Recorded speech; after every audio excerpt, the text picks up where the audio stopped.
Oh boy, guys, this is not going to be a fun live. I am not going to quote unquote doom. I'm just going to give a stream of conscious thoughts regarding the sad reality of our beloved New Jersey Devils. As many of you know, I am a little under the weather. I kind of feel like absolute garbage right now, so bear with me.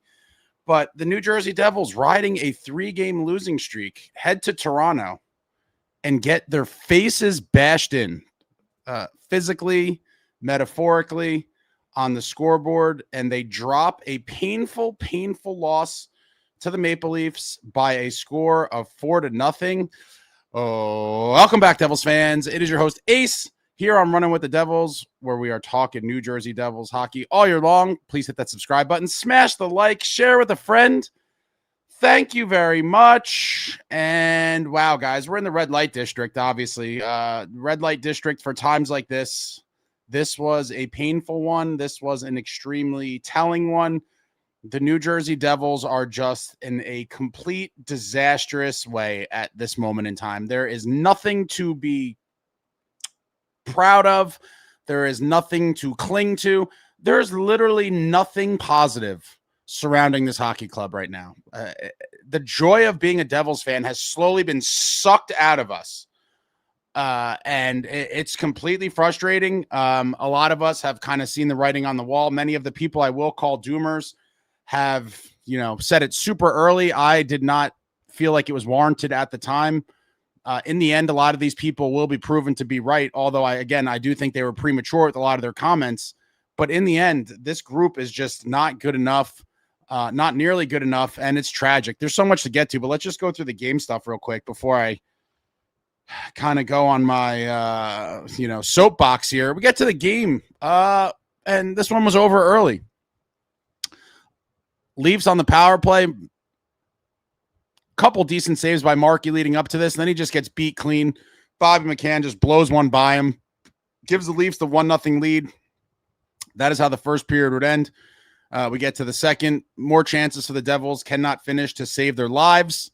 Just a reoccurring theme. This team cannot finish for whatever reason. It is what it is. Cannot buy a goal. Win or lose, we booze, guys. I forgot. Sorry. Win or lose, we booze. I'm sticking with the surf sides. I'm dying over here. Like I said, bear with me. I'm dying, but there's no nights off in this sport. We got a show to do here. But cheers to all of you. Appreciate you coming out, especially after a stinker like this. And this one was a grade A stinker. It doesn't get much uglier. Nicholas Waugh makes it 2-0 after 2. Going into the third period, at this point, I had very little hope for the Devils. I mean, they were down 2. They had their chances. I'm like, maybe somehow they could get it to overtime. But no. Third period, down 2-0. Matthew Knies and Captain nikohischier involved in a little bit of a skirmish, if you will, before face-off. The refs separate them. Knies is John, Nico. And Nico reluctantly obliges, drops the mitts, gets his ass beat, but as expected. But, Nico stepped up. Got to give him his props there. Quick, brief fight. He got ragdolled. And you'd like to think that in a spot like that, the Devils might, use it as a momentum swing. Like, even though we didn't win the fight, like, Nico's out there fighting guys. We don't really see that too often. Like, let's go get a goal here. And literally the Leafs score like seconds later. Make it 3-0. Game completely over. And then to add insult to injury, the empty net goal, Matthew Knies just completely trucks. After beating up our captain, I don't know what Jackhughes was trying there. They were one-on-one, and Jack charged him, and Matthew Knies just says, "Hello, young boy. Let me show you what a man is about." And Matthew Knies just runs Jackhughes over with no care. Jackhughes just laying on the ice like a fallen soldier, and Knies puts it into the empty net for his 11th of the season, 4-0. Ball game over. A pathetic image of Jack just laying there and Knies putting it into the empty net. The Toronto fans in a fracas, and wow, what an absolute ass beating. This should be the game that gets Tom Fitzgerald fired. You guys all know I've wanted Fitzgerald gone forever. I unfortunately think that he is bulletproof and he is going nowhere, but we'll talk about that in a minute. We get to the game stats. Devils 33 shots on goal, Leafs with 30. Devils handled in the faceoff circle, 40.4% to the Leafs, 59.6%. Devils power play, powerless once again, go 0 for 3. Leafs go 1 for 3 on their power play chances. Devils 19 hits, Leafs with 18 hits, Devils 11 block shots, Leafs 17 block shots, Devils 15 giveaways, Leafs 9 giveaways, Devils 5 takeaways, and the Leafs with 2 takeaways. That is your game stats. And it seemed like the Leafs, especially early on, were out hitting the Devils tremendously. It seems to me like not every team, but most teams finish nearly every check, and the Devils just avoid physicality and just avoid finishing their checks. Like there's spots where you're like, blow that guy up, and we just peel back or, change direction and don't finish the hit. Like not winning hockey, loser mentality hockey, but this is a very bad hockey team right now, folks, with no life, with no anything. We look at the stats here. If there's anything worth even talking about, probably not. I don't even care. 4 shots for Nico. Glendening, 2 shots, 2 blocks, and 4 hits. Palat with 3 shots, a block, 2 hits. I'm too mad to even read this. I don't even care about this. I don't even care. And we'll go to the deserve to win-o-meter, and this one, correct predictor. Despite all those little nice clusters of shots for the Devils, Leafs 62.3% chance to win the game after 1,000 game simulations, and they did. They did just that. Beating the Devils, absolutely taking them to the woodshed 4-0. And guys, I don't really have anything to say at this. Like, it's not, people are like, oh, Ace is dooming. I'm not dooming. I'm just kind of talking about the reality. And the reality is this team sucks. They cannot score goals. They show no emotion. And I have to say, all the credit in the world to Nico. He knew he was going to get his ass beat. He knew it. I mean, listen, nicohischier is no tough guy by any stretch, but he was like, you know what? Maybe this will spark the team. He said that after the game, Nyes wanted to fight. He's like, I'm not going to back down. He gave it his best. He got dumped pretty quickly, and then it blew up in our face and worked the other way, and the Leafs scored. But it didn't matter. The game was already over. I will say it was, once again, one of the more telling Sheldon Keefe post-game press conferences, in my opinion. He had some very pointed words for the team, and he straight up said, this team needs to show more balls. I absolutely loved it. I've been screaming this for years. This team is Charmin soft. I really was duped by Fitz's nonsense with the heavier, edgier, more violent. And he went and got those guys. Dilly, Kovacevic, who obviously is still waiting to get back in. Probably that's a whole nother thing I'll get to in a little bit. But Dilly, Kovacevic, Cotter, Nason, that was some injection of heavier, edgier, more violent. But the reality is we had no guys that fit the bill of that before they came. And those are the only guys we have, and it's not nearly enough. We got ragdolled all over the place tonight. And newsflash, tomorrow in Columbus is going to be a war, and we do not have the soldiers ready for it. Brendan Dillon alone cannot police and fight every single guy there is. And furthermore, kind of on a side thing, certain games like this, and I'm not saying that, I'm advocating for him to come back or anything like that, but just since he's been gone and a lot of people talk smack about him, certain games, guys like Curtis McDermott can make a big difference. And for those that are fans of the Tkachuk Brothers podcast, Wingmen, Brady Tkachuk spoke for a couple minutes glowingly talking about how much he loves Curtis McDermott and what a great teammate Curtis McDermott is, blah, blah, blah. Again, I'm not saying that it was a mistake trading him or anything like that, but it is just to kind of reiterate the fact that guys like him have a place and a use on teams, and they do make a difference. And if you haven't seen it, check out the latest episode of the Wingmed podcast, one of my favorite pods out there right now, Matthew and Brady Tkachuk. And Brady talks about Curtis McDermott in depth, kind of talking about that role. But yeah, we have a bunch of soft guys that play soft, and when teams crank up the heat, we wither and die. This is not a battle-tested team. It is not.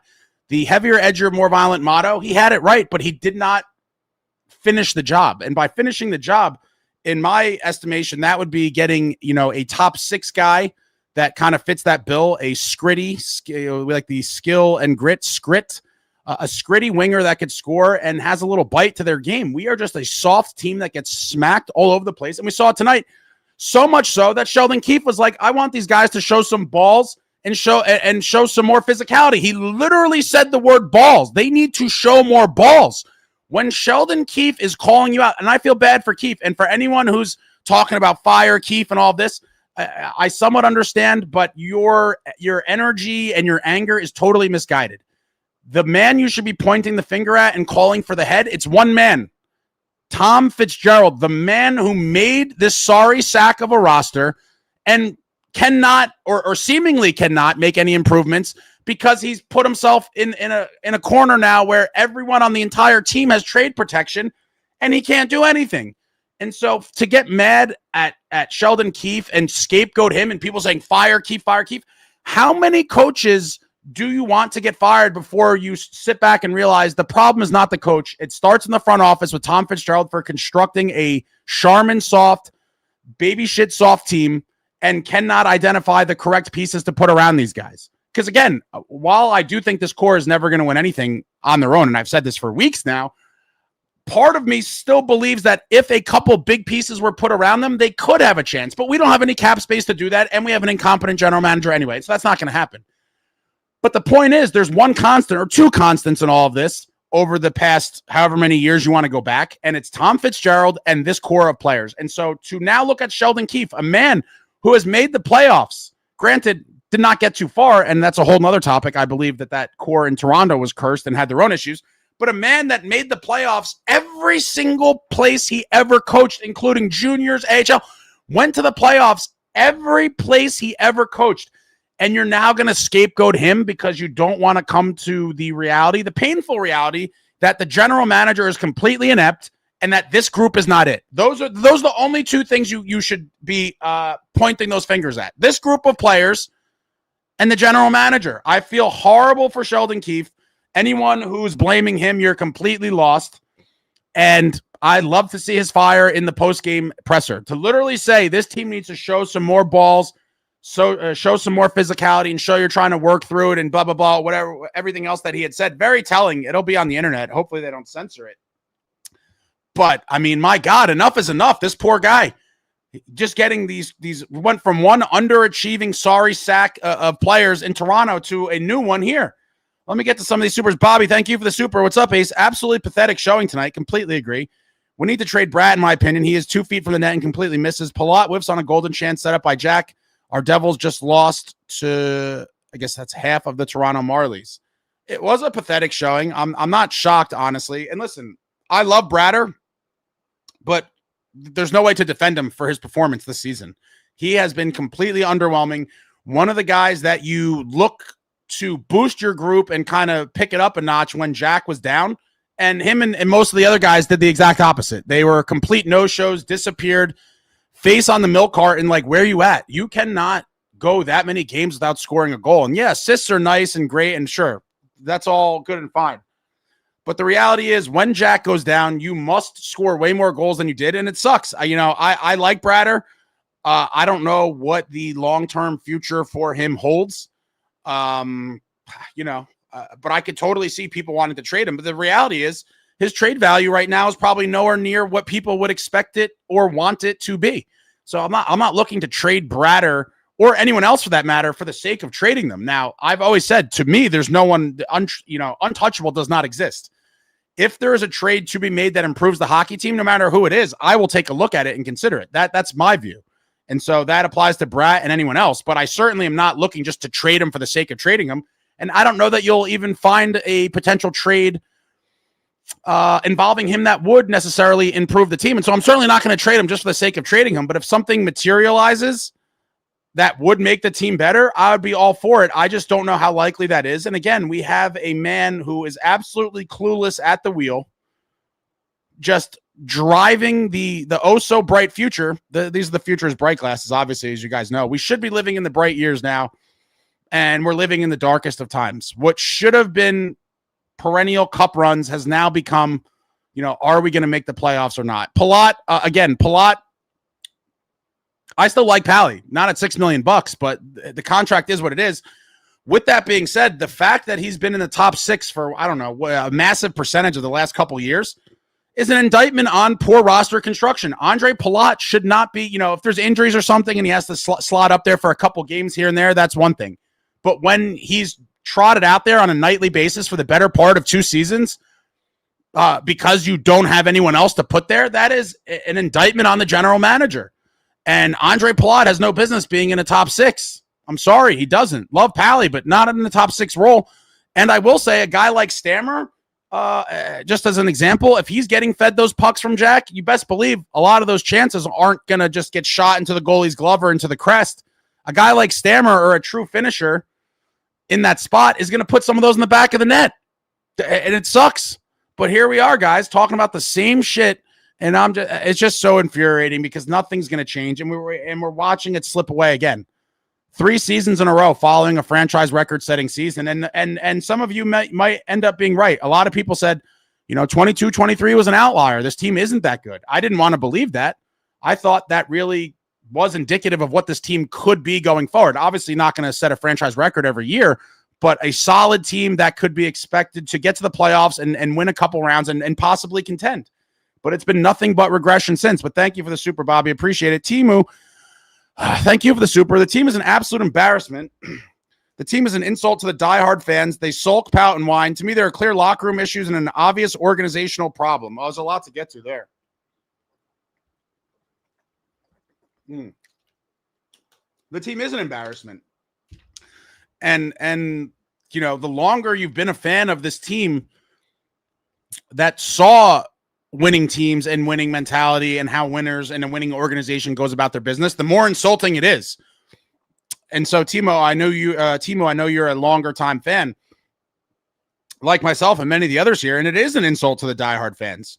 Every day that Tom Fitzgerald is still employed by the New Jersey Devils is another day that the ownership group, HBSC, Harris Blitzer Sports Entertainment, is insulting our intelligence and telling us that everything's fine and Tom Fitzgerald deserves to have his job, which is absolutely ludicrous. This man has ruined what was a golden scenario when he got here.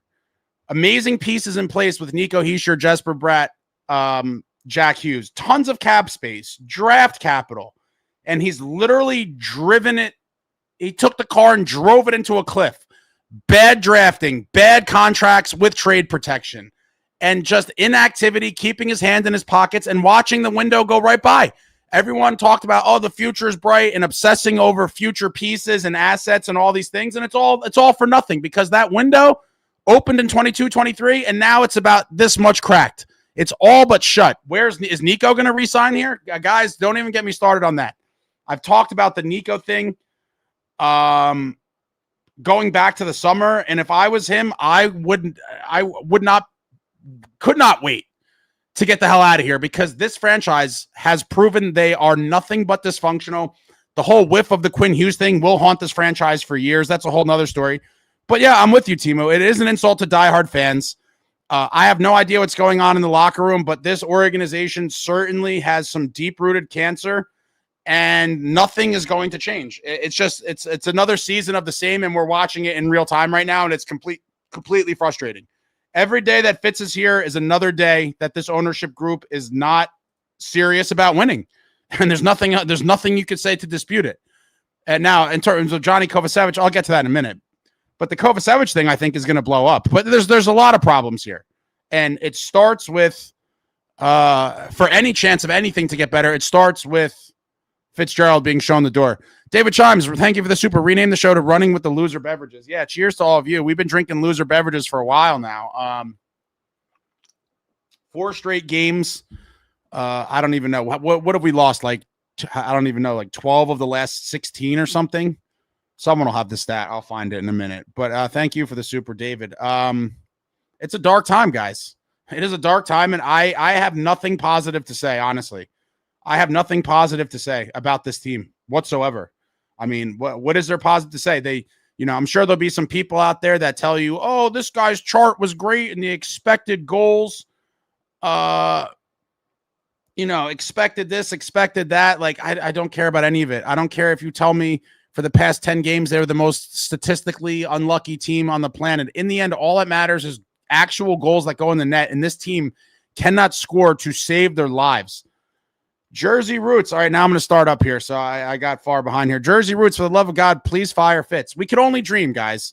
We could only dream. Unfortunately, I think this man is bulletproof.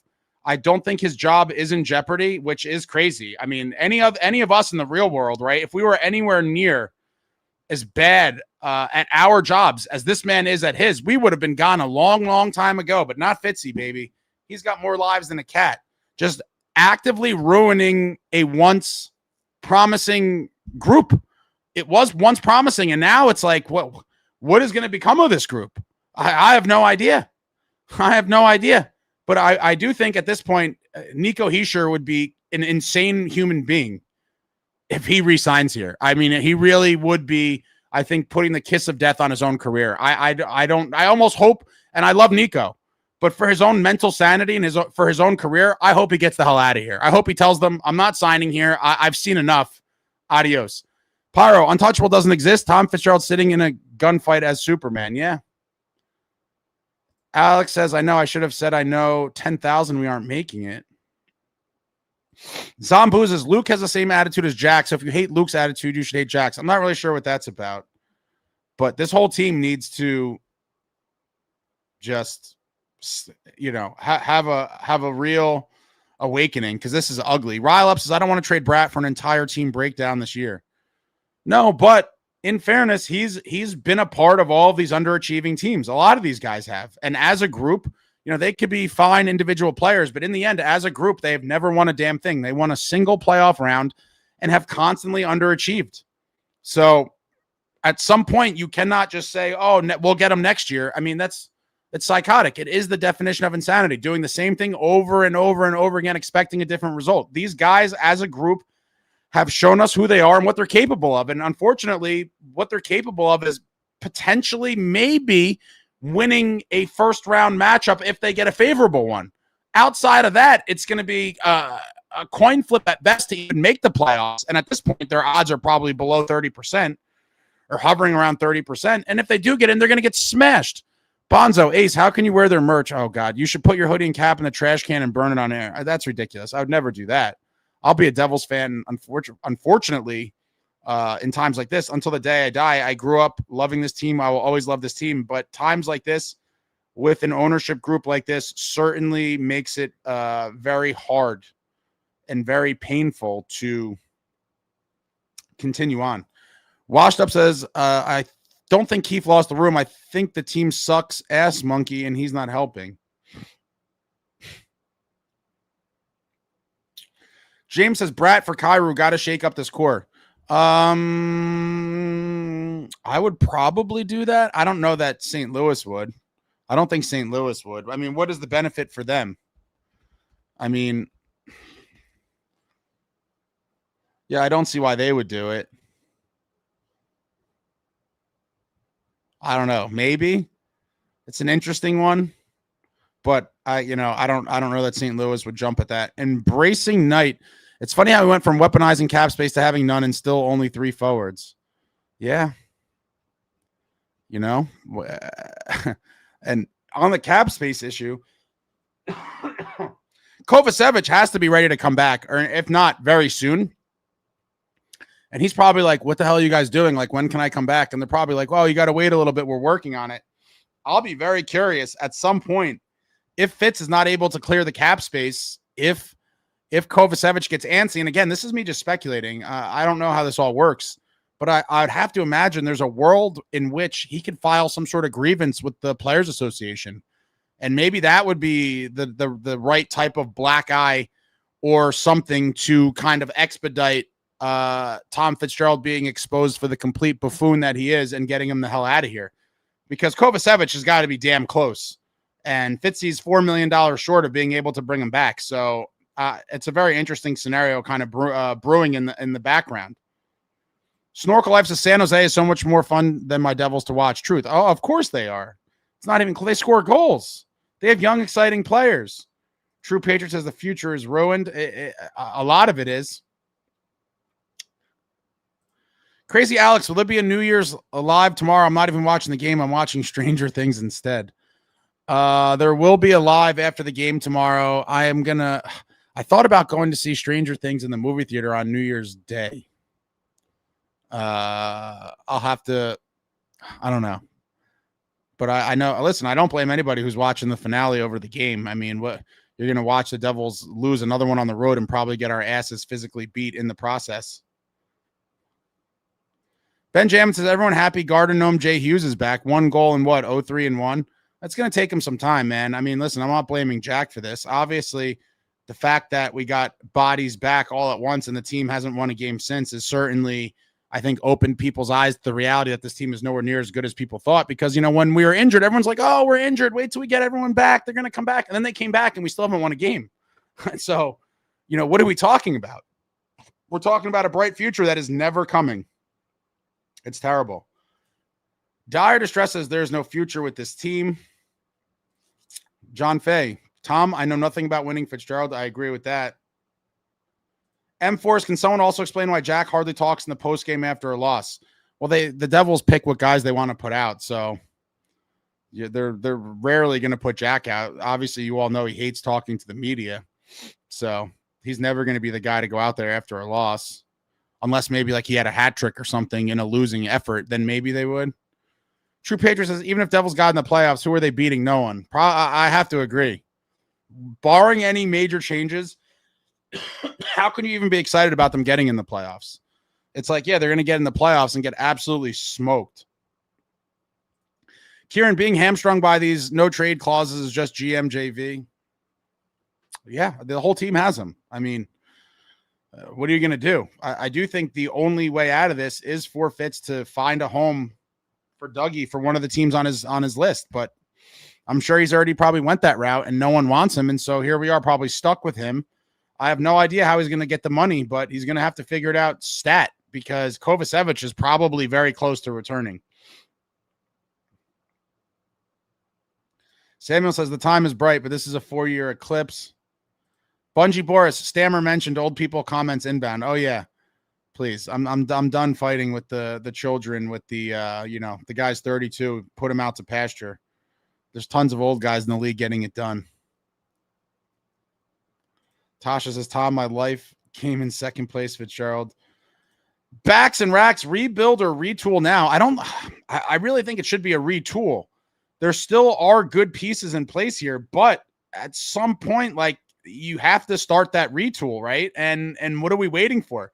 It should be starting now, before this playoffs. This season, despite how bad this team has been, there is still a lot of hockey left to be played, and they can make the playoffs and possibly be decent. But if we're just going to sit here, do nothing, and then hope that like this light switch goes off one day and they start playing competitive hockey, it's complete loser mentality.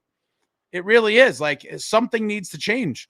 Bobby, thank you for the super. Difference between Nemo and Luke. Team is clearly worse without Nemo. If Luke was out, this team would be no different, or dare I say slightly better. Need Nemo. I don't know about that, but I do think Nemo is a bigger loss, and I do think he will be a nice addition back on the power play whenever he comes back. Now, in case you guys missed it, yesterday after practice, when I think it was Amanda Stein had asked Keefe about Nemo, he said he thinks he's still 2 to 4 weeks away. So you're talking about we might not see him till February. I mean, the reality is this team has looked like absolute shit since Jack, Timo, and Grits came back. They are 0-3-1. You're talking about what is that? 1 point out of a potential 8. So that's 0.125 points percentage hockey. That is as ugly as it gets. 0.125. I do think they are missing Nemo, but again, do I think him alone is going to make this team go from the dumpster fire we've seen the past week or so to this remarkable team? No, but it definitely will help. But he might not be back for another month. So what are they going to do until then? Just sit around idly and hope that things get better? That seems to be the Fitzgerald way. Hope and wish. Hope and wish. But I agree. We definitely need Nemo back. Thank you, Bobby. Jeter Toker, thank you for the super. The last 3 seasons have been such a tease. Way more disappointing than the dark times of 2013 to 2022. Jeter, I have to agree with you because you saw the potential. You saw what the team did in 22-23. And most of those main pieces are still here. There is no excuse for this. It's not like we had this team that went on a miracle run and then we lost all the big names in free agency or something. No. They are all still very much here. You know, some defensemen got swapped out, some got swapped in. You know, some bottom 6 guys got swapped in and out. But in the end, the main pieces are still here. And I agree with you. It is way more disappointing now because there was no reason for these teams to underachieve like this. The main pieces, the building blocks were there. And with a competent general manager like Lou Lamoriello back in the day, old Lou, we probably would have won some more playoff rounds, but we don't have Lou. We have Tom Fitzgerald, a man who is totally out of his league and completely inept, who's ruined what should have been a beautiful situation in New Jersey. And I agree that during some of those seasons from 13 to 22, you just knew we were watching a bad team. But again, we were constantly sold on the future is bright. These guys are coming up. We have all these draft picks. The future is bright. And right now is supposed to be those bright years after a decade-long rebuild. We should be living in the ray of eternal sunshine right now of brightness. And we're not. We've regressed since that 22-23 season. Such a tease. Completely agree, Jeter. Just step back after step back. And it's a damn shame. But thank you for the super. It is disgusting. Paul Pass says, I'm a future is bright guy, and man, this team is doomed. It certainly seems that way. Look, I was one of the most positive guys out there for a long time. And a lot of people chirped me and they were like, oh, you're so optimistic, blah, blah, blah. But I say what I really believe. And I was optimistic up until a certain point. And the turning point on this season for me personally was that road game in Philly, which made it a 3-game losing streak, which ultimately we lost 2 more after that. It went to a 5-game losing streak. But at that point, I saw enough. We had a 3-game losing streak before that. Then we won 3. And then that game in Philly was another 3-game losing streak. Ultimately became 5. I had seen enough in that game. They looked terrible and just showed no life. And at that point, I said, I've seen enough. It's time to panic. Changes need to be made. And that was at the end of November, I believe. So, a lot of people were probably panicking way before that. And then there's probably some people that held on longer. But I think that was a fair time. I do think for me personally, that was an appropriate time to say that things are not. Yeah, that was November 29th, a couple days after Thanksgiving. So that was, just a month ago. And and in that month of December, well, let's see. We'll count that game. So that's November 29th. So that's 01, 02, 03, 04, 05, 1-5, 1-6, 2-6.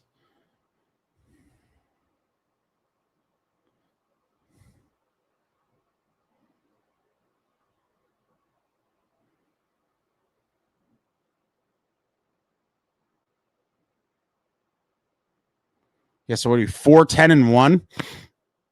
4-10-1 in the last month? That's pathetic. Completely disgusting. But I'm not surprised. The signs were there. And everyone keeps, there's lots of games left, this, that, and the other thing. At some point, you have to say, we are watching it slowly slip away. And because of how tight the division is and the conference, we still might be, right there in terms of points and stuff. But what about this team is making you believe they're going to be able to leapfrog some of these teams when it matters? And then what? You're going to do nothing and hope that at the end of the season, they can end up winning like 6 of 8 or something to get into the playoffs. Give me a break.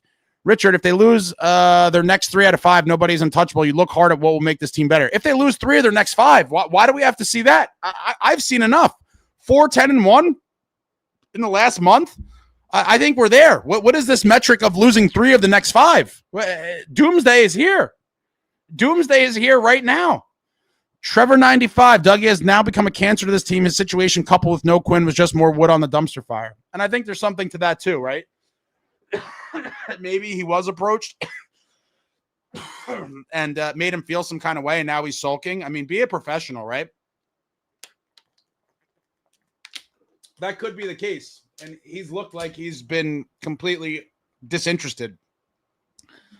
Terrible.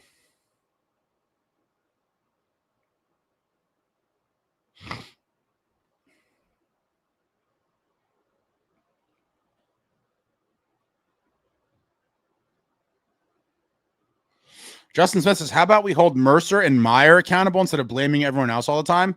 And those are 2 odd people to pick, but the whole team's not getting it done. You want to pick those 2 guys? Okay. The entire team is playing horrible right now. Kieran says, Brad is my favorite player, but WTF. Yeah, slumping hard like everybody else. I'm dying. Oh. Connor McQuinn, trades. We can't even play Kobe with our cap. Yeah, I'm waiting to see how this all gets settled. He's got to be real close to being ready. That money's got to be found or something's going to have to give.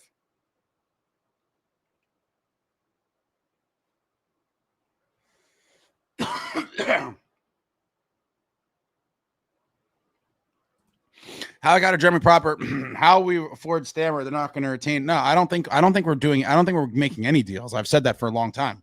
We literally don't even have the money to bring Kovacevic back. I'm just talking in hypothetical world where, the cap space wasn't what it is. But I fully will tell you, and I've said for a long time now, I think if anything, we see a Sprong-esque type addition, and that'll be it. Some, spare parts for the illusion of improving the team that will not move the needle whatsoever. Glenn says, too bad this isn't a pay-for-performance league. Wouldn't that be something, right? It's like you get X amount of dollars per goal or assist or whatever, and then you get paid based on how you perform. Yeah, some of these guys would be quite upset with their checks. FGHY, addition by subtraction, they need to shake the lineup up. Yeah. David, Fitz really needs to get the axe. No shit. The most obvious thing in pro sports. I don't know that I've seen a GM that so obviously deserved to be fired hang on for so long. I mean, it's completely obvious that he is just tragic in every way, but I don't think he's going anywhere, guys. Buckle up.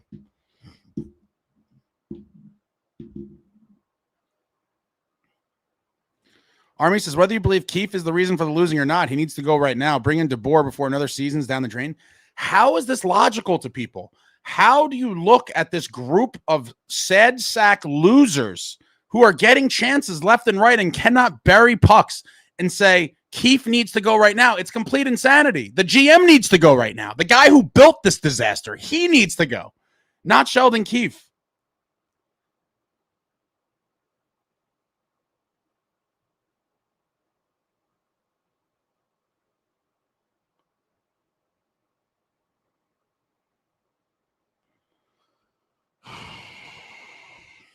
Not Tasha Fitz is ridiculous, giving Plot that albatross contract, but decides Toffoli is too old and drops him.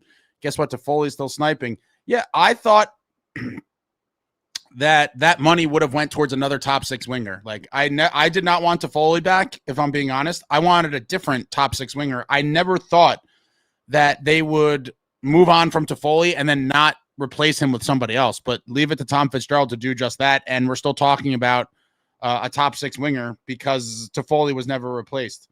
True Patriot says, sell at the deadline. Just hit reset button. Need a clean sweep, though. Ownership, GM, coach, just seen enough of this garbage. Oh, selling is painful. The ownership is going nowhere, so that you could throw that idea out the window. That'll never happen. I'm trying to.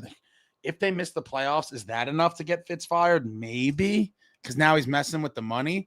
But I think they're going to be playing to some empty crowds for the rest of the season. If nothing turns around, people are not going to pay their hard-earned money to go watch this garbage team that can't even score goals.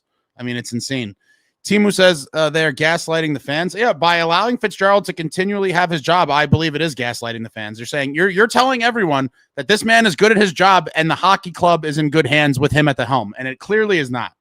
I'm sorry. I'm sure he's a nice guy, like I've said before. I'm sure I'd love to have beers with him. I do not want you mishandling this hockey club another minute. Whittler says everything about this franchise is Bush League from top to bottom. I think most things probably are.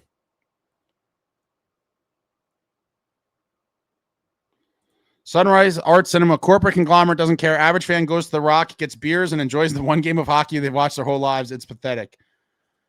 Yeah, it's really hard to even watch at home now, to just watch a team that you pretty much expect very little from. And going into this one, I was like, I thought they had a chance to win, because the thing is that some nights they do look good, but as of late they've looked horrible. And I'm like, we hope for the best. That's all I could do at this point, is watch the games, hope for the best. But this was another stinker. Another game where they couldn't even get a single goal. And I feel bad for Markstrom, honestly. Despite his struggles, like, the guy desperately wants to win a cup, and I'm sure there were some other teams that were kind of inquiring about him before he left Calgary, and he got sold a bill of goods to come here. He's probably furious that he's going to be on a team like this for the rest of his career, however long that lasts. Alan, Ace, as much as I hate to say this or see it, I hope we physically get our ass kicked tomorrow and we finally have some sort of change. Fitz gets fired and more, whatever that may be. I don't think he's going anywhere, guys. And I could never root for the team to lose in a game or anything like that in hopes that it means Fitzgerald gets fired. Like, I just can't do that as a fan. I want this team to win every game, but I would love to see him get fired. I don't think, the result tomorrow is going to change anything. And I think we're stuck with this guy, unfortunately.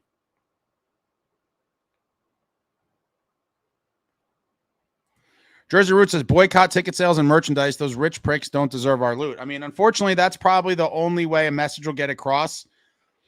And unfortunately, like I've said before, the masses at a game and the masses in general are not hardcore fans like you folks in here on a YouTube, watching a YouTube show after a Devils game. The masses are kind of clueless to the inner workings and all of these things behind the scenes. And so they're just like, oh, the Devils are struggling, but they don't really know. Ignorance is bliss. And I don't think there would be nearly enough people to, boycott or anything like that where it's actually felt. But I am curious to see what these crowds look like in January, because I think they're going to be some sparse crowds. I certainly won't be at games. I could tell you that. Brandon says, I've seen a few rumors that Fitz hasn't even been showing up to the games. That I can't believe. I'm pretty sure he's at every single game. I can't believe that he's not there. I'm sure he's there. So there should be a TV show like Kitchen Nightmare, but for sports teams. That'd be hilarious. Is that the one with Gordon Ramsay? And someone walk in and be like, that would be hilarious. Pro sports organization nightmare. And they run up in Fitz's office and they're like, what are you doing? Yasuo Phoenix says Fitz turned what could have been a Lexus into a 2002 Nissan Altima. The Altima might be putting it kind.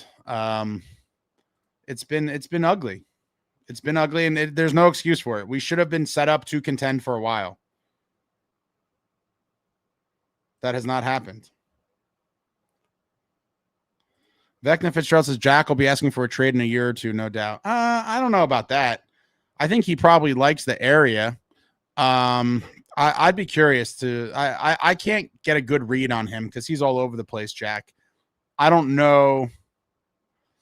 Yeah, I'd be curious to know what he really thinks about everything, but he's still very young. He probably likes the area. He's out in the city a lot, dating pop stars and whatnot.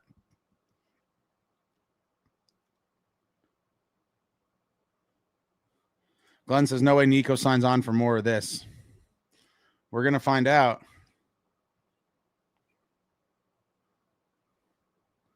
Simonia says it's 4:23 here, going to bed again, late, disappointed. Oh, man, I don't know where you are, but you stayed up very late to be disappointed once again.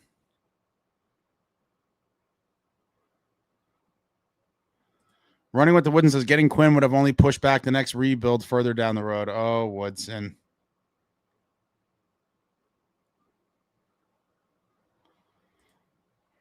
Ritter End said, is Keefe losing the room? I think the room's a disaster. I don't think that's Keefe's fault. The room was lost before Keefe got here. Yeah, I said it before. I just think that a lot of these young guys came up on a team where they never were I'm going to call it raised. They weren't raised in the league properly by the vets that young kids need, like good mentors. They never had them. And I think that matters. All the old school Devil teams had long-time winning vets that always, mentored the young guys, showed them how to be a pro, showed them how to win, how to go about your business. And none of these guys had it. They came into locker rooms where it was just kind of like mixed pieces, a lot of young guys and just bad teams with no real leadership. And they kind of raised themselves. And it kind of shows now. I don't know. It's very unfortunate. I do think that they were kind of set up for failure in that regard and that they never had proper mentoring. And now they're, 8 to 10 years into their career, and it's kind of too late. Ryan Fisher says the analytics are telling me that we suck. Embracing Night. Fitz was a moron for signing Kovacevic. He is not bad, but we literally have $1 million D, and instead of picks or a young forward, we have another no movement D. I'm not going to blame him for that. That's $4 million is a good deal for Kovacevic.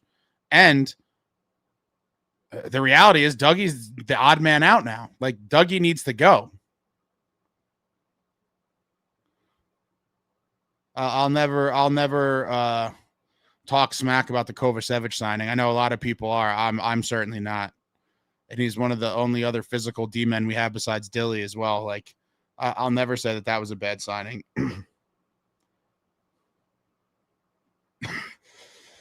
GJ Zito. Until the arena is empty, nothing will happen. This is worse than the early 80s. They had heart building to something. This is just a joke. All right, I've fallen behind a lot. Let me skip ahead here.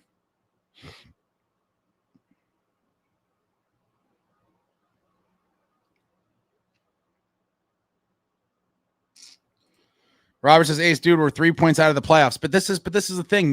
That's going to be the case till the very end, right? So is everyone just going to be like, oh, we're so close? Look at how bad they've played in the past month. What did I just say? 4-10-1 or something? Like, at what point are you going to be like, this is who they are? Yeah, they're only 3 points out. That courtesy of an 8-game heater early on in the season. Without that, we might be last.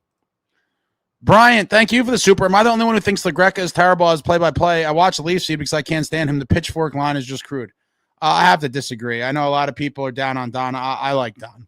Don is a real fan. He, is he as technical as some people may like? He makes mistakes here and there, but like, you're gonna kill the guy for it. It's his first season. I think he's gonna get better, but I know there are a lot of people that talk smack just because that's the nature of everything, really. People just like to talk smack, but I'm not one of those people, Brian. He's a longtime fan. And it comes up situationally with different things and topics, especially with him and Dana, like even some of the trivia questions and stuff. Like Bill Spalding, I liked Bill. He was very good at his job, but he had no real hockey base.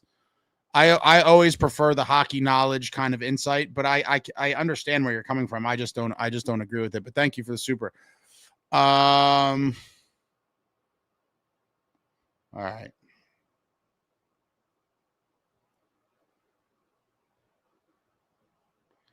Go to Hockey says Fitzgerald and Brodeur dismissed.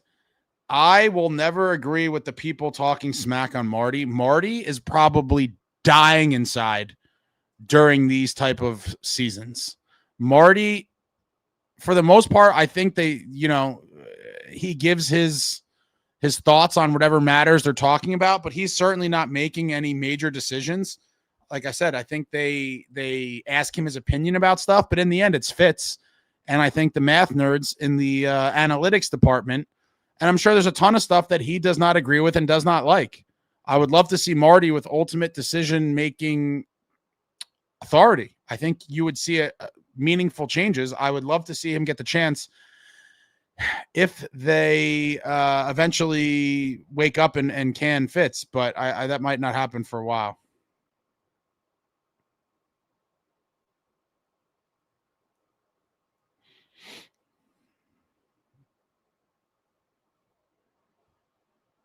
I'm trying to catch up here.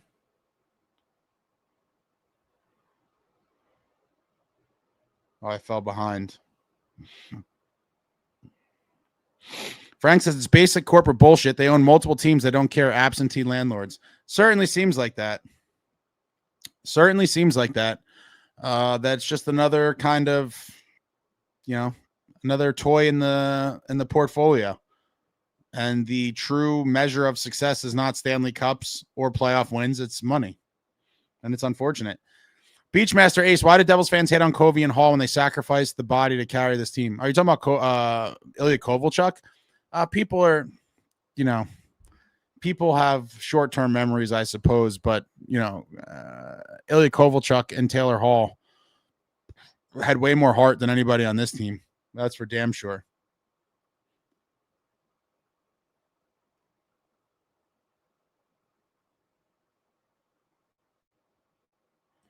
We'll see in March at trade deadline. What are we going to see, Robert? We're going to see us get another Daniel Sprong type player. That's what you're going to see. I mean, what do you think is going to happen at the trade deadline? Enlighten me. Make me laugh. What do you think happens at the trade deadline?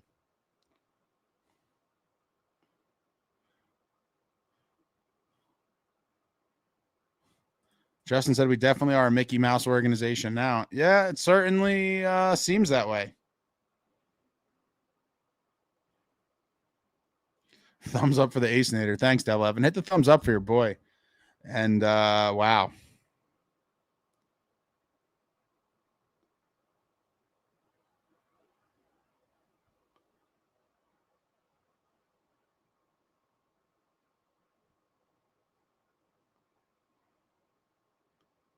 Sunrise getting their ass kicked up and down the ice is just the biggest tell of all. I would kill for someone like Lomborg or a Kachuk, players with balls and moxie who knows what it takes to exude some grit. Yeah, the types of guys I've been pounding the table for years. For years. Those are the guys you need. You saw it tonight. Not only were they beating us on the scoreboard, then they started smashing us around, and we had no answer. It's pathetic. It's pathetic, and tonight should have been a real eye-opener to ownership. It should have been an eye-opener to everybody. The guys on this team, like, this is just a pathetic group right now. Completely pathetic. Man up. And for Keefe to call them out after the game and say, you need to show some balls, like, good on him. I've wanted him to say something like that forever because it's true. And then nicohischier, of all people, had to go fight somebody because the rest of you were doing nothing. Sad. Alan said, Ace, be honest. Do you or anyone in this room think that a trade or two would really make that much of a change in the sad sack of a team? I do, if the right players were brought in. I do. I don't know how much of a difference it would make, but if you brought in two snarly vets that played like they want to win, I think it could make a difference. But it does seem like we are just a mentally fragile group, and it just seems infectious amongst the entire group. The same kind of defeated body language and demeanor across the board, and it's pathetic to watch. Like, have you no pride or anything? I don't even understand it.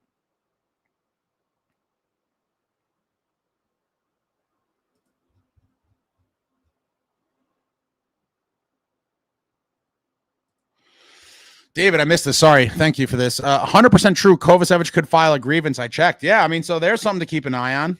That's probably coming. I would imagine at some point he's going to be like, listen, you guys have been playing with me for 2 weeks. I've been ready to get back, and now you're telling me, oh, this, that, and the other thing. That's something very interesting to keep an eye on. If a grievance gets filed, look out, because that will open up a large can of worms. Mark says, after 35 years, I'm taking a vacay from this team that has been a dumpster fire since Marty retired. I can't blame you. I wish that this team was not so embedded in me that I could do the same, but I am unfortunately all in here and always will be and cannot go away, despite it being very bad for my mental and physical health. I will be here, and it's painful.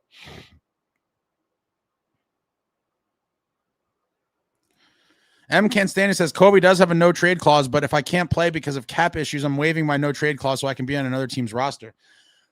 That's an interesting thought. I don't think the team would want to trade him, and I think they would try to do anything they could to free up the space, but that is interesting because in that scenario, I don't know how likely teams would be to want to trade for him without seeing him back from a very long injury. So that's kind of another conundrum. Like, he's not going to be able to come back, so they're going to have to be like, oh, trust us, he's good to go. I don't know. I think that kind of squashes that potential. Robert says, what mood y'all be in if we blow out the Jackets tomorrow? Then what? Then nothing. I would still say this team is pathetic. Oh, congratulations. We're 5-10-1 in our last 16. You think I'm going to come here and I'll be happy we won the game, but that doesn't change my outlook about anything. What, are you kidding me, Robert? What if we blow the Jackets out tomorrow? Like, that's some sort of a feat? Are they last place right now? We're going to light off fireworks and say everything's all good because we blew out the Jackets? Give me a break.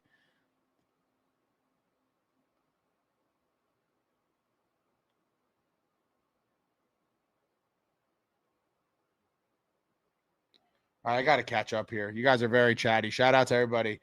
I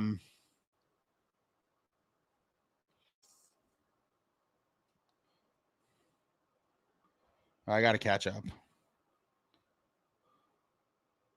Oh, this is a good one. Trevor says, Ace, bigger turning point in the season, Jack cutting himself on his wine glass or Fitz Quinn fumble?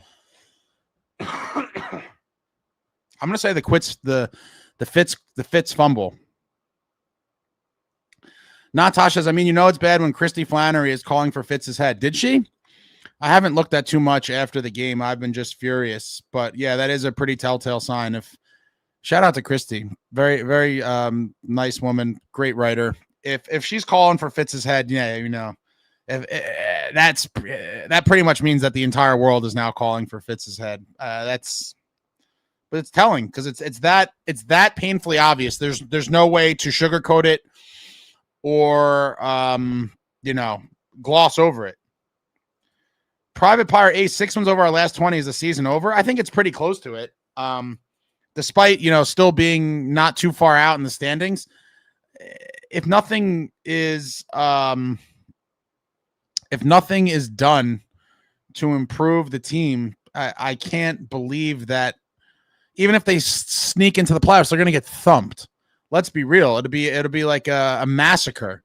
So I'm going to say, barring any significant changes, the season is over, whether that's missing the playoffs or getting in and getting destroyed. And I'm still going to be here. I'm still going to root for the team. I'm still going to watch every game, but it's painful.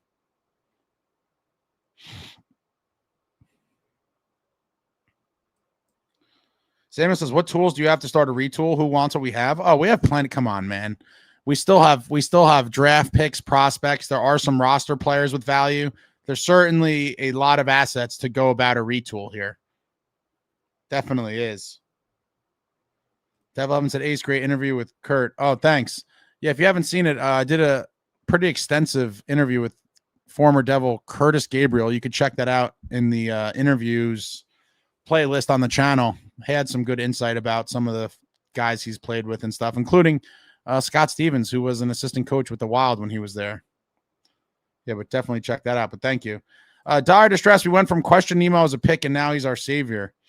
Yeah, I don't think he's going to be the savior. Will he help the team? Sure. But again, I don't think any one guy is, and I even said that about Jack when he was out. Like, one guy is not going to fix everything. And right now, this team cannot score goals, period, with a pretty much full offensive lineup. I mean, we're pretty much fully healthy now, guys. We're getting chances and they can't bury pucks. So to continually look for an excuse to excuse it is, this is who this team is right now. And it's really brutal.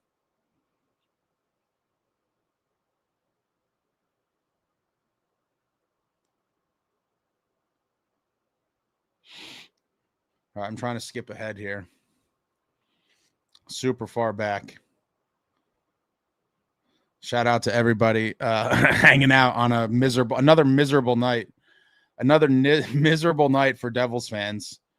Man. What time is it? 11:04. Oh my God. All right, let's see. I'm catching up. John says this team is killing Ace. They certainly are. No, I never had issues with Timo, and I still won't because he's our only physical forward. Do I wish he was playing better? A little bit better? Sure.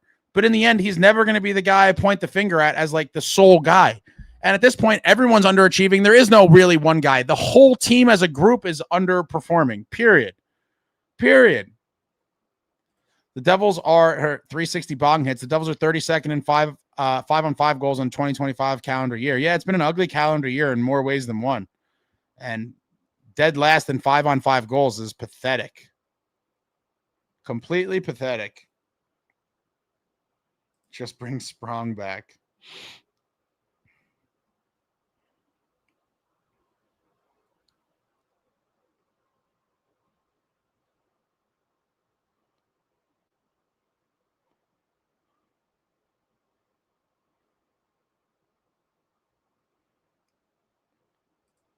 Running with the Wind says, I don't understand the Keefe love. Dude has done nothing. What do you, this group of players has done nothing.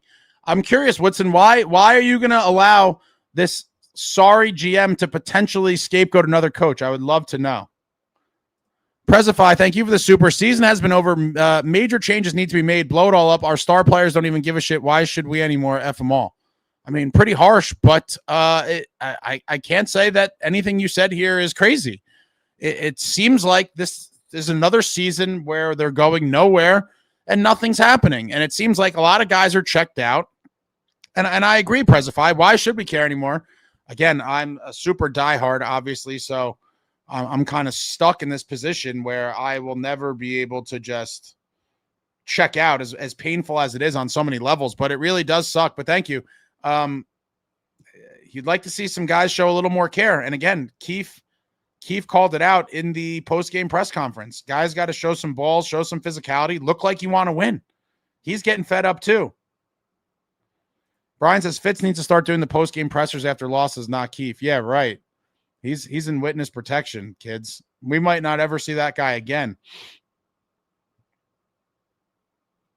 Arrest Tom Fitzgerald. Ever since Toffoli left, we've been sitting here talking about getting a top 6 winger. Everyone could see it, but Fitz did nothing. Yeah, it's completely true.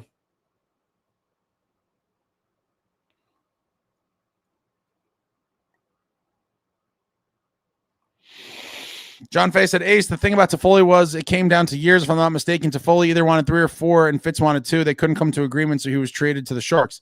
Yeah, that's fine. But then if you don't bring Toffoli back, which I was okay with, then you have to get another top 6 winger. You don't go, didn't work out with Toffoli, so we're just going to ignore that need. And then have Palat be come on. It's just crazy. Justin says Fitzgerald is the problem. I agree. The biggest part anyway. Art, stop going to the games and buying any merch. It's the only way. Traveling, a good GM would have seen this coming a few seasons ago and got rid of the bad contracts as soon as he could have and trusted the younger players. Keywords being a good GM. SJ with Lindy Devils at least scored goals. Robert says, if we go on a heater, then what? Doom and gone. We could win 10 games in a row starting tomorrow, and I will still say this team is not it because they've already shown that they could lose. What did I just say? It was like lost 10 of 15 or something. I don't care if they go on a heater. They've already went on a heater earlier this year. They cannot win consistently, and they have shown who they are. It is an inconsistent team that can look decent on some nights, and they could look like absolute trash on others that have no interest in even playing the game. Trevor says, Ace, why can't they trade Dougie with a bag of sweeteners, whatever it takes? Probably because it has to be one of the 10 teams on his list. So, okay, so you only have 10 teams on his list that you could trade him to. Probably 8 of them probably don't have the cap space, which are now dwindles it down to 2. And then they have to have a spot and a desire to trade for him. And so it's a very tough situation that Fitz put himself in. And there's a very real chance that because of all of these restrictions, there's no way to get rid of him. It's very possible. Connor McQuinn says, plain and simple, this group ceiling is a first-round bounce. I agree with that.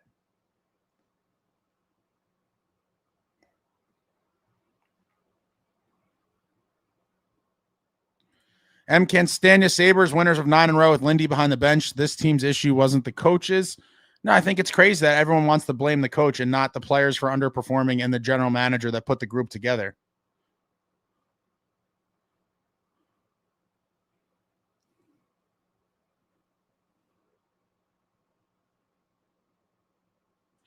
Jeremy Proper, that Matty Nyes is a dog, old school size, 6'3", 231, monster power forward. Yeah, he beat our captain up a little bit and then ran over Jackhughes before scoring on the empty net. He must have felt real nice skating off the ice at the Scotiabank Arena.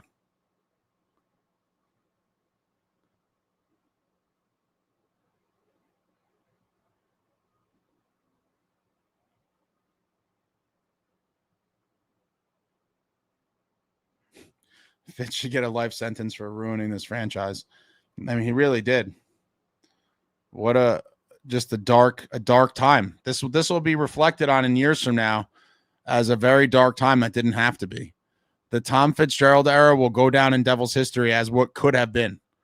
What could have been and what was. And what was is going to be just repetitive underachieving. Pathetic.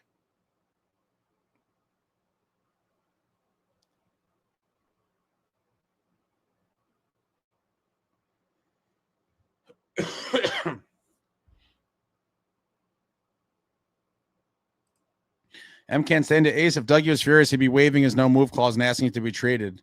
I don't know what's likely untrue. He's not going to want to go to some random city. He could be unhappy here, but he'd be more unhappy somewhere else. He doesn't want to uproot his life to go play on some shit team. And the reality is those are the teams that would probably take him.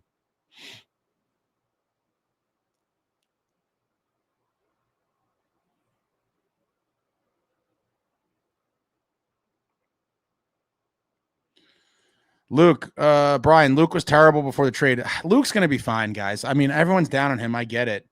But, you know, it's, he's young. I know people don't like to hear that, but I do think Luke is going to be a stud. He shows flashes of it. You got to be patient. He's been playing a lot of minutes. Michael, Ace, I get not showing up for games as a fan, but what happened to your media coverage? Oh, God. The team screwed me over. I don't want to get into this. I'm already furious enough. Maybe one day I will get into it, but the team is a complete joke. And maybe one day I'll tell the whole story, but they're a complete joke, completely in the wrong. And, you know, it is what it is.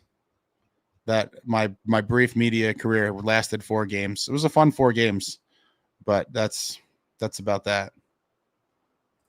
Connor, Isles were a mess last year. Schaefer brought their... Yeah, Schaefer is a beast. Schaefer is a complete beast.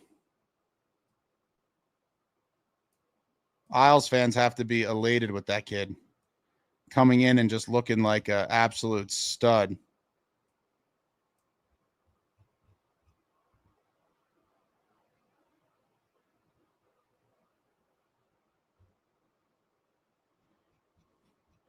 Hold on, guys. My computer's going crazy. You guys are chatty. Shout out to everybody on the New Year's Eve edition of the Devils breaking our hearts once again. All right, bear with me.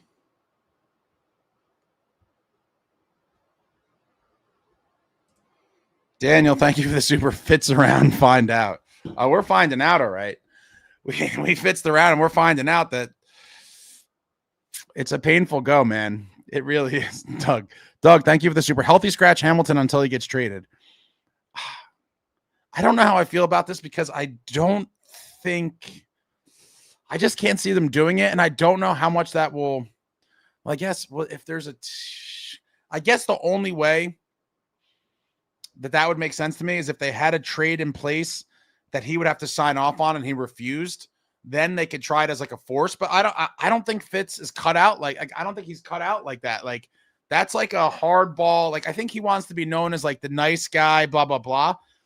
And it plays to his benefit in a lot of times, but in a case like this, it would play to his detriment. I could see some GMs kind of doing these hardball type tactics. I don't think Fitz has it in him to do something like this, but that certainly would be an interesting move if it made sense. Kieran, thank you for the super on a brutal night. Thanks, Ace, for being here for the fans to unload about our team. Yeah, it sucks, guys. I appreciate you all coming out. This has been kind of a fun thing. You know, when it's going well, it's not as fun on nights like tonight, but it's a vent therapy session, I guess, for a lot of us. And in this current time, there just seems like there's so much to bitch about. And I hate dwelling in negativity, but like, my God, what is there to talk about that's not negative? Like right now, what is there? I wish I had something positive to talk about. I got nothing. If anyone has anything, throw it out there. I got nothing. And I'm just reading the comments, and the comments are, you know, ranging from negative to very scathing and everything in between. But that's what happens when we're in a spot like we are right now, watching a game like we just watched.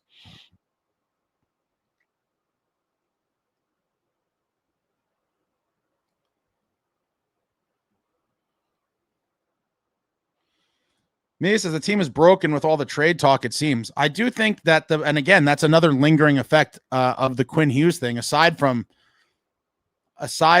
not getting Quinn Hughes, you know, if guys were approached about being dealt and then it never happened, like that could leave, you know, lingering bad feelings and stuff. So it, you know, aside from not getting Quinn, there could be some fallout tied to that as well.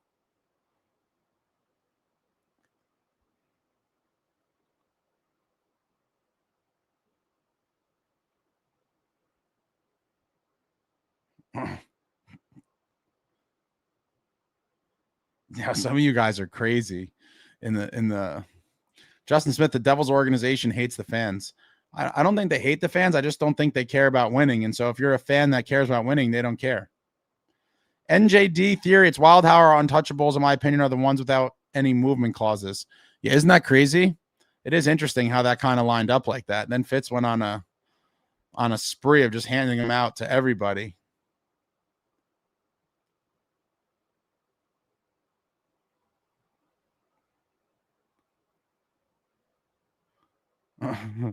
Vegas says Devils should trade Jack and Luke and throw in Hamilton to Minnesota for a few of those daycare contracts. Yo. Oh, that might be comment of the night, Vegas. Oh, boy. I don't think a lot of people have been speculating like, oh, they're going to get traded to Minnesota. I don't think that's going to happen at all. But, Minnesota, I think, is built to really be dangerous now. And we're going to see. They won 8 in a row or something after Quinn, or I guess he got there maybe in the middle of it. But they've been playing very well since Quinn has got there. Can't stand it. This team is a 1974 Ford Pinto, one hit from behind and boom. Vince, thank you for the super. One thing I've been seeing too much is lack of winning puck board battles, and that seems to eliminate the dump and chase style, but we keep doing it.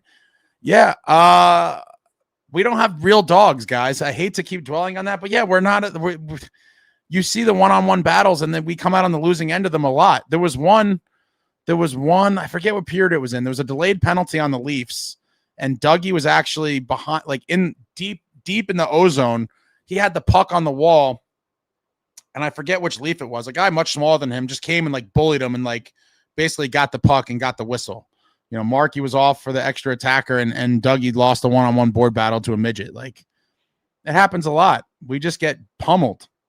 They just don't have that it factor. Code says time to blow up the core.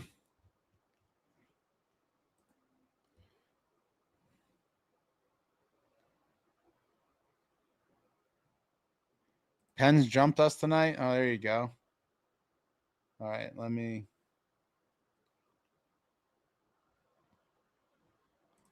Tay McLeod says you could definitely tell in Keefe's interviews he's frustrated with the roster. He straight up said they need to grow balls tonight. Yeah, I talked about that earlier. Very telling quote from Keefe, and good for him.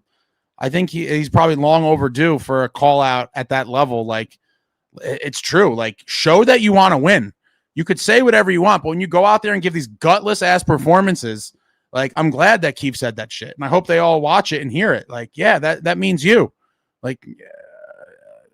Nicohischier had to go fight a guy that we all knew was going to whip him, but he did it anyway to try to spark the team. And then, then they score. So what a horrible way for that to work out, but unbelievable stuff.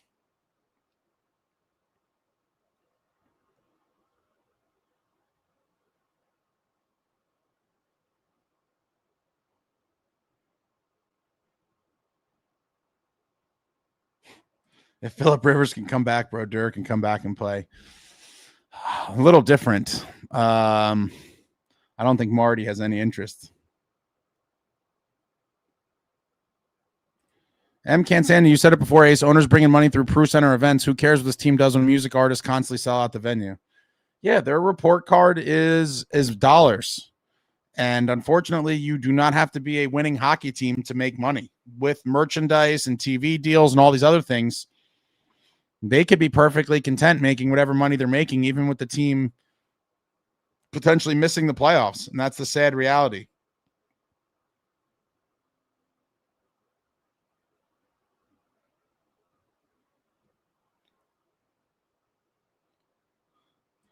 What if we blow the Jackets out tomorrow and with 4 fights? Then what? Then nothing. I would say this was a great game. But I'm not going to do a 360 after one game. We're nearly halfway through the season, and we've seen what this team is.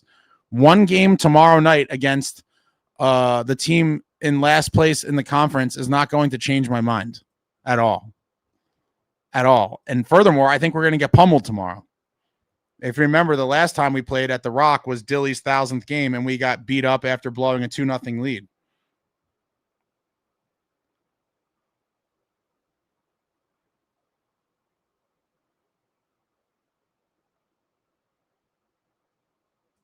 David says, how sad is this? Coleman, Halla, and Johansson all ex-Devils in their 30s, all with more goals than our leading scorer this year. Wow. Damn, if that doesn't sting, right? Coleman, Halla, and Johansson. Yeah. A lot of guys on this group that are, on this team right now will go on to other teams and play much better. That will happen.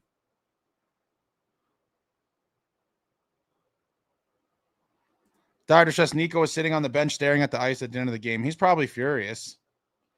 I mean, Nico should not have to fight, had no choice, but soft teammates just get pushed around. Yeah. He was like, I had enough. I'll fight. 23, Ryan Fisher, the Blue Jackets neutered this team the last time we played. That was a discouraging one. I was at it. Terrible.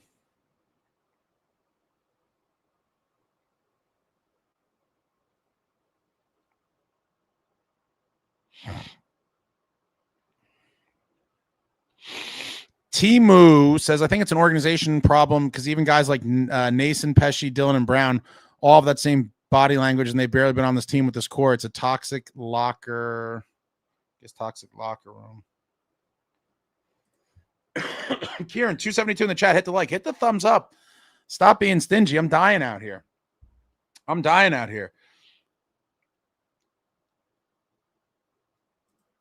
Salvatore, this team isn't giving anyone, fans or players, a reason to stick around. I mean, it's, I'll always be a fan and I'll watch every game, as painful as it is. But wow, it's dark times right now. It is dark times. All right, I fell behind again. I got to start scrolling ahead here. Call PK Subban. Yeah, Robert, it'd be a start, but I mean, I can't live in the, the silver linings world anymore. This team is bad, and without major changes, they're going to continue to be bad.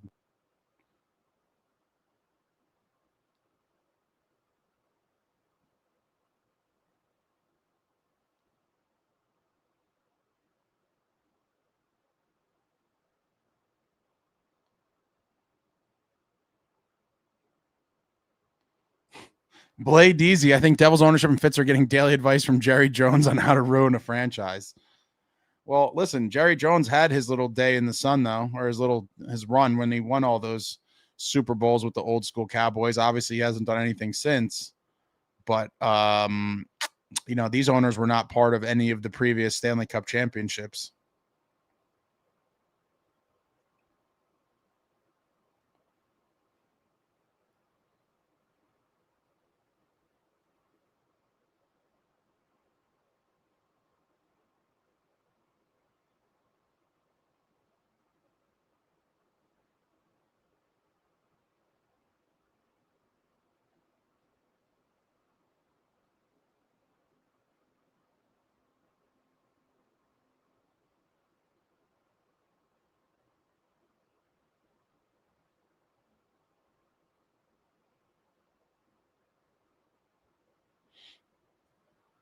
Tropical Flamingo, probably the worst game of the year. It was a culmination of all of our issues in one game. Yeah, can't score, can't compete physically, wither and die. I can't say that you are incorrect. Jersey Mike, thank you for the super. What is the real cause of the Devils' fall off? It's a multitude of things. One of them is that they just can't score goals. They can't score goals. And when things don't go their way, they just wither and pout and don't fight back. Like Keefe said, show some balls. I'm so glad he said that. Like, that should be the highest insult. If the players watch that, they should be like, my God, our coach is telling us to grow some balls in a post-game press conference, because it's true. We're getting smacked. Or I can't even, I wouldn't even be able to read the text I had with some of my friends talking about this game. Like, it was pathetic. We were getting smacked around the ice. I would say the real cause is inability to score goals and nobody playing like they give a shit. It's terrible. Daniel, thank you for the super new channel named Sympathy for the Devils. It's pretty brutal. It's pretty brutal. I could only hope that something changes and this group wakes up. But I mean, after 3 games in a row lost, now it's 4 games in a row. Like, what is going to change that is going to get them to snap out of it? I don't have the answers, and I don't know if there is an answer. It could just be everyone's waiting around for the shoe to drop and for their shakeup to happen. Doug, thank you for the super new channel name Running from the Devils. You guys. Seth, thank you for the super. Let Danico and Salvador teach them how to check. I would love to see them pick it up. But again, somehow the game stats showed that the checks were very close. It did seem like they hit way, way more than we did. But, this team to me does not, despite what the numbers may show, they do not scare anybody. No team in the league is like, oh shit, we're playing the Devils tonight. It's going to be a tough one. Like no team in the league is thinking that. And that's a problem. That is a real problem. Prezify, thank you for the super. I just deadlifted. Oh my God. I just deadlifted 600 pounds for reps. Haven't done that in a year and a half. Middle of the second rep, Fitz's face popped in my head and I got it. I hate that guy. Damn, 600 pounds. Look at you. Yeah, you should put pictures up of him in your gym or maybe his voice in the earbuds to give you the extra, the extra boost to get that weight up. I certainly do not like the man either. I certainly think that, the time has more than passed for him to be gone.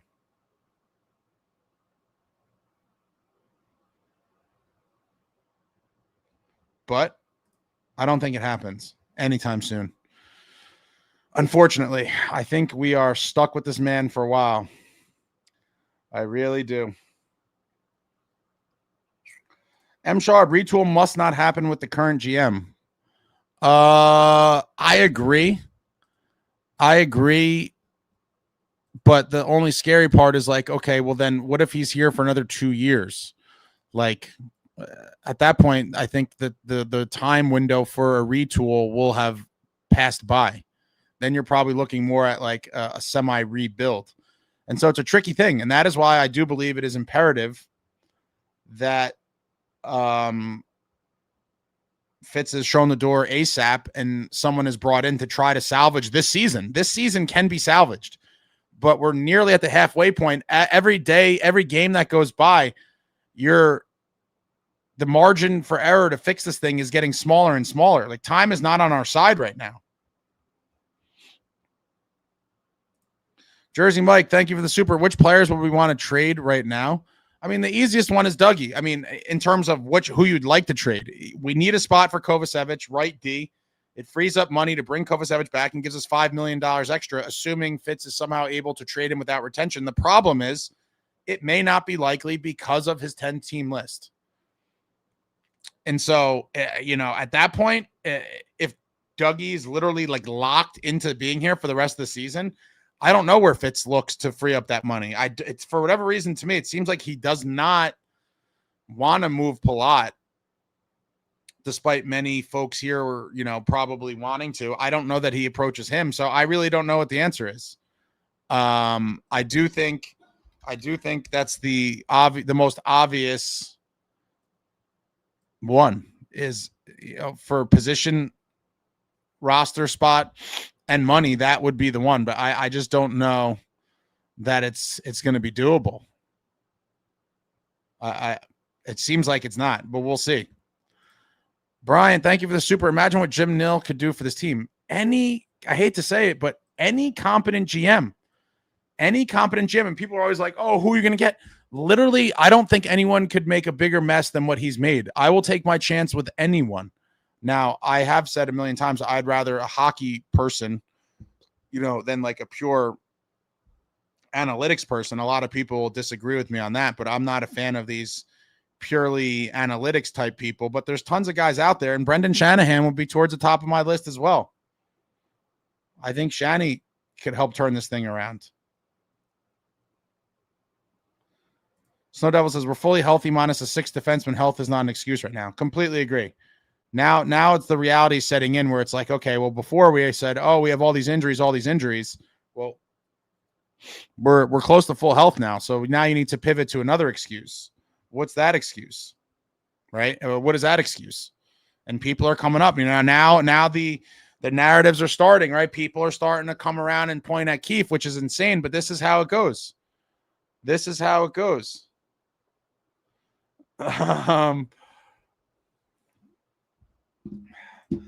Seth, thank you for the super. Last year we were winning until after New Year and it went downhill. Maybe we start winning after New Year's. Yeah, a lot of people have been hoping that it is the opposite of last year. I have seen nothing to believe that will be the case. But all we got is hope. All we got is hope. If this team could find a way to score goals, I think they could go on a little stretch where they win like 7 of 10 or something. But again, what does that really mean in the grand scheme of things? I think at best case scenario, it is a team that gets into the playoffs and gets destroyed in the first round. That's the unfortunate reality, in my opinion. Now, I much rather make the playoffs than not. I've told you guys that time and time again. I will forever have that viewpoint. Making the playoffs, no matter what happens, is always better than not making the playoffs. Now, it is going to be discouraging to limp in and get destroyed again. And I think that is the likely scenario for this team, assuming no big changes are made. And the sad part is I still believe if we had a competent GM who could bring in a couple of the right pieces, that this team could turn it around. But that would require some really shifty maneuvering by a cunning and wise general manager, which we do not have at the moment. But yeah, Seth, I'm with you. I mean, hopefully it turns around somehow, but I'm not too optimistic about it, if I'm being honest. Vince, thank you for the super. I'm going to go against the grain here, but Palat pickpocketing creates chances. A fun watch when he does it. I know it's not a lot, but you got to appreciate. Yeah, no, Vince, I'm with you. Listen, if Palat made 2.5 or $3 million, no one would talk about him. He does have a little bit of that dog in him. He does make some good plays that go unnoticed. He'll go to dirty areas. He played a big part on one of Bradder's goals in the last game where he was in front of the net setting a pivotal screen that a lot of guys won't do. But yeah, it's just, when you make $6 million, you're going to be targeted. And also that he's being utilized in a spot he shouldn't be, playing in the top 6. It makes him a target for a lot of fans, and I get it. But, something's got to change here, because this group as is just not it. It's just not it. And I think a couple pieces could go a long way. But again, that starts with a general manager figuring out how to free up some cap space. To first bring back Kovacevic. I mean, I really wonder what his story is.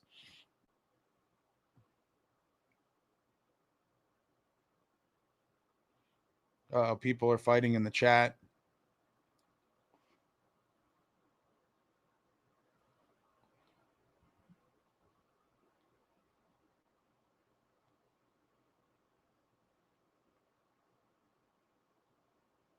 Sunrise Art Cinema says constantly blaming every new coach is the lowest form of analytics.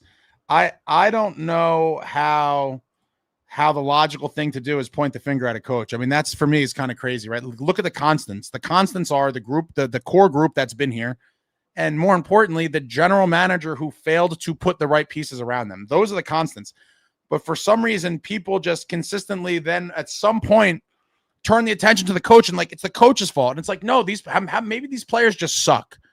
And not suck overall, but as a group, they're just not who we thought they were as a group. And that's okay. And it's a painful reality. But to blame it on the coach, again, I can understand blaming Keefe. It was like, his system, they're not generating any chances and blah, blah, blah. They're getting tons of chances every night. They cannot get a puck into the net if their lives depended on it. They're getting grade A chances every single night.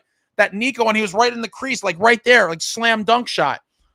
Stick save wall, it's just crazy. But to blame Keefe, to me, or continually blame coaches, I think is just psychotic coping behavior, because it's easier for people to say it's the coach's fault than these guys that we've believed in for so many years are just not going to get it done. Vince's Palat is an elder Timo. I can see it a little bit. Timo is that big body bull though, and we need more Timos. A lot of people hate on Timo. I think it's crazy. But would certainly like a couple more Timos to ramp up the physicality. Like Keefe said, show some balls. Show some balls instead of just getting beat up and beaten down.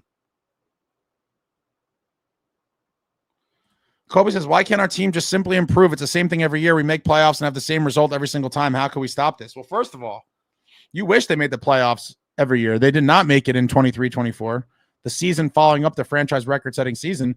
And it's because we have a general manager who is inept. He cannot identify the right pieces to bring in to insulate the core that was here and decided that when letting Toffoli go, he did not need to bring in another top six winger. And there's a million other miscues of his that you could point to, but in the end it's a bad general manager doing a bad job at general managing, and the window for this team is almost shut for the time being.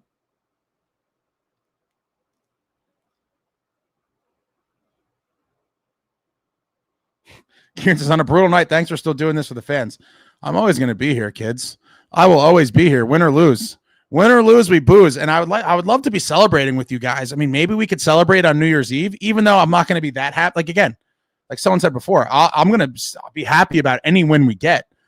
But a win tomorrow, I'm not going to be as happy probably as I normally would be, given where we are right now. Like, you know, how happy could I be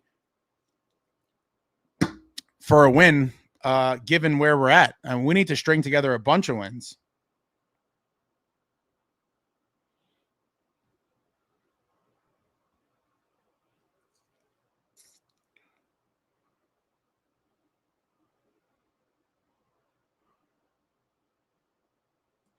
Alan said, Ace, I seem to think you were missing here and others are trying to say, and it happened the other night, is the feeling that players do not want to play for Keefe. It has happened many times in the past.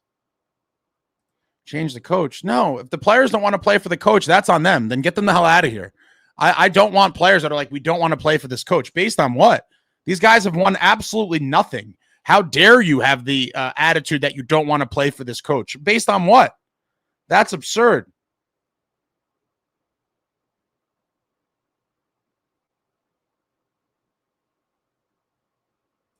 M. Cansani, the only way this team goes on a heater is if everything goes their way perfectly. They can't handle an ounce of adversity because they fold. I agree. I agree with that. It would take a series of miracles.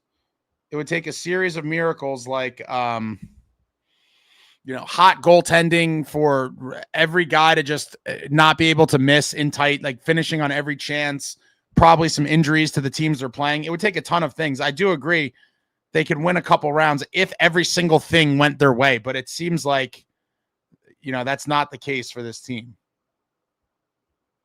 That it's kind of the opposite. Things typically go against them. Seth, thank you for the super. Tom, remind me of Brian Cashman. Can't build a good team. Yeah, I know a lot of Yankee fans are kind of, Yankee Devil dual Devils Yankees have made the Cashman comparison. But they at least made it to the World Series, right? I mean, didn't they make it recently? I think they did.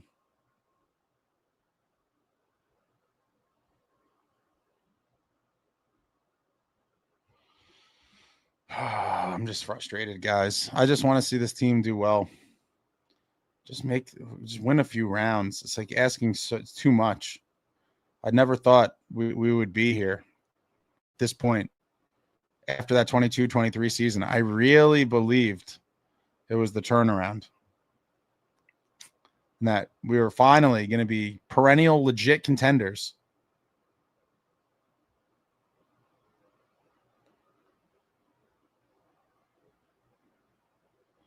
Ted says, Ace, Happy New Year. Happy New Year, Ted. Wish we were congregating here under better circumstances.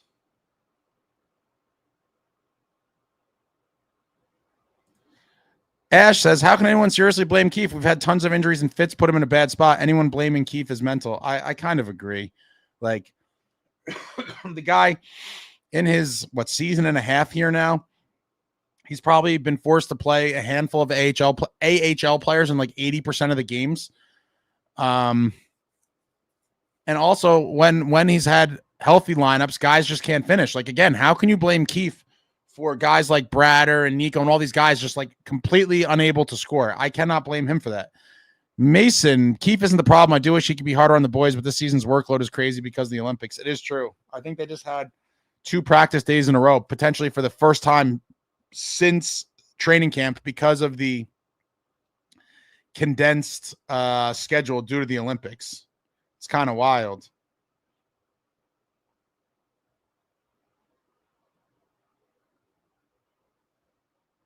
M. Cansania, no way anyone making Dougie's money is getting scratched. It just doesn't happen anymore.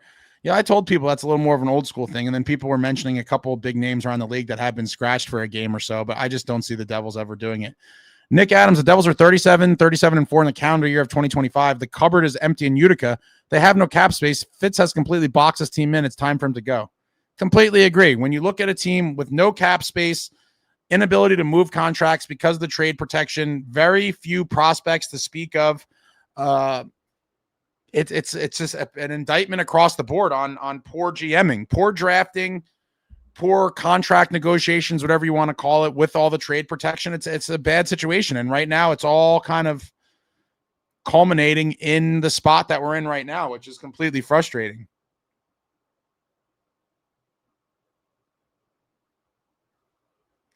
Hopefully Fitz's next stop is at MYR, says Traveling. Hokage, they've been outscored 25 goals for to 43 goals against this month. Wow. That's over, that's like 1.6 or so to 1. Can't do that quick math in my head, but yeah, that's quite the disparity.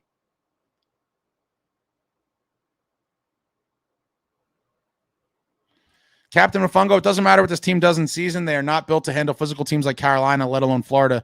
The moment this team gets punched in the mouth, they go belly up. The sad truth. The sad, sad truth. It's really unfortunate. If this team can embrace physical hockey, and they've shown signs of it. Jack McCabe, there will be documentaries about this era. One of the utter and complete mismanagement. Ace, 3 worst moves Fitz has made. Oh, was that a question? The 3 worst moves? The three worst moves Fitz has made in no particular order. In no particular order, I'm going to say not getting a goaltender until deadline day in 23-24, because that team I do think could have clawed into the playoffs, as you all know. I don't think they would have done anything, but I think making the playoffs would have been great experience for the guys, especially following up the franchise record-setting season from 22-23 and that Ranger playoff series win. Not getting a goalie in 23-24 is definitely one of them. I'm going to have to put drafting Alex Holtz at number 7. There's so many. Not drafting, drafting Alex Holtz at number 7. And I guess the other one, another one that just jumps out, I would say, is not replacing Toffoli with another legit top 6 winger. Those are 3 big ones. I might think of ones that might leapfrog them, but those are the 3 that kind of jump to mind right away. And I also think that they should have traded the number 10 pick a couple years ago for a win now piece. I was very vocal about that. Yeah, they took Salayev. He may or may not turn out to be something, but in the end, we could have a player right now that's helping this team in the true window, which is why I constantly preached win now, win now, win now. And all the people that told me I was crazy, I think you're now seeing why I was so adamant about winning now, because the window closes quickly. And we're now already looking at the downside of a window that very well may be closed very soon.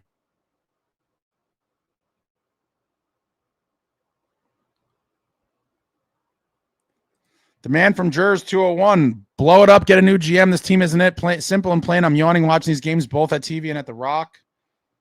Yeah. All right, I fell behind again. Let me speed up here. It's a chatty crew tonight.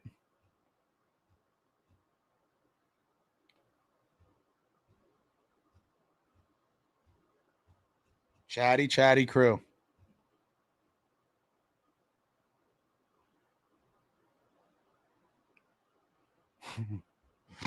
Some of these comments are crazy.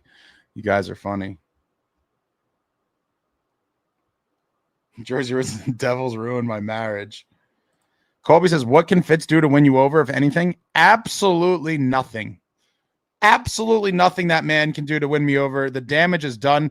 Could he make moves that I would give him credit for? Absolutely. But in terms of winning me over, absolutely not.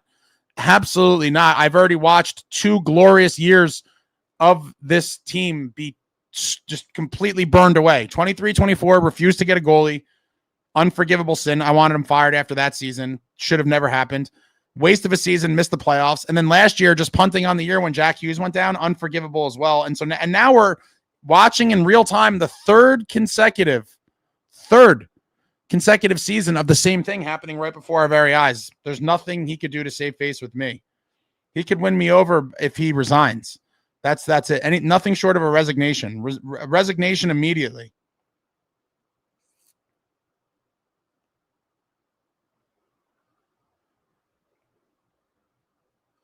Adam G says, I've tried to give Fitz the benefit of the doubt for so long, but I can't do it anymore. Need a change at GM. It's long overdue, guys. And I hate to be that person, but it's just so obviously long overdue. When you point to everything that's in shambles and it all traces back to the same man. David says, Devils fans waiting for Fitz to make a trade has a lesser chance than people waiting in the Atlantic for a lifeboat on the Titanic.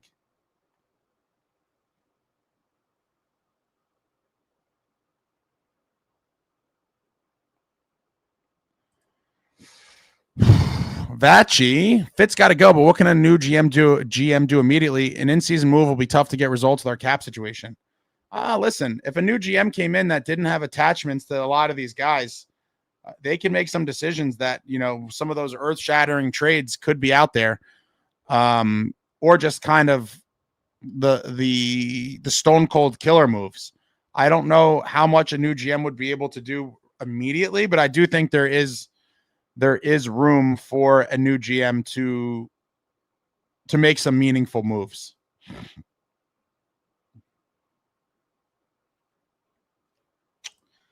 Mayor says we can't go into another draft with Fitz as our GM. Only thing worse than a crap season would be blowing yet another early draft pick.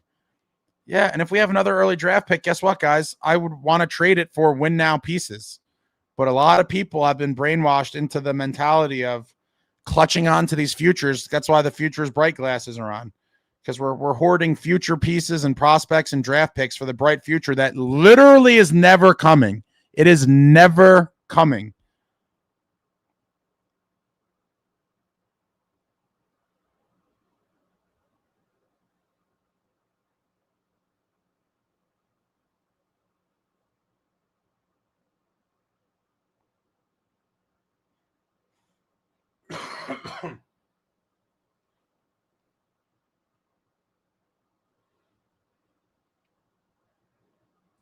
Robert says, Ace, you think after this mess, Fitz will ever get another shot? Absolutely not. No. He might get an assistant GM job or some other. He'll probably get a front office job. I don't think any other team is dumb enough to give him a GM job ever again. No.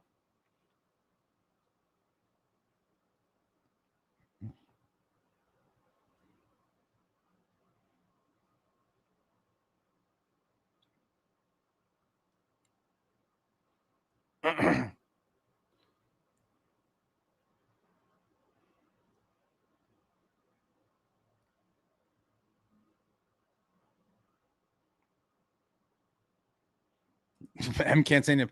Patrick Putty Warburton for Devils GM. Timu says this is a pathetic, disgusting organization.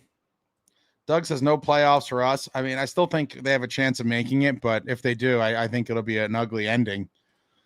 Devs fan says, my fear is that this team keeps playing terrible and Quinn does not want to sign with us, and Jack and Luke leave the Devils and their contracts aspire to play on a winning hockey team with Quinn. I'll tell you this. Quinn is certainly not signing here. I've made that very clear a long time ago. Fitzgerald blew the opportunity to get Quinn Hughes. That ship has sailed. He's not coming here ever.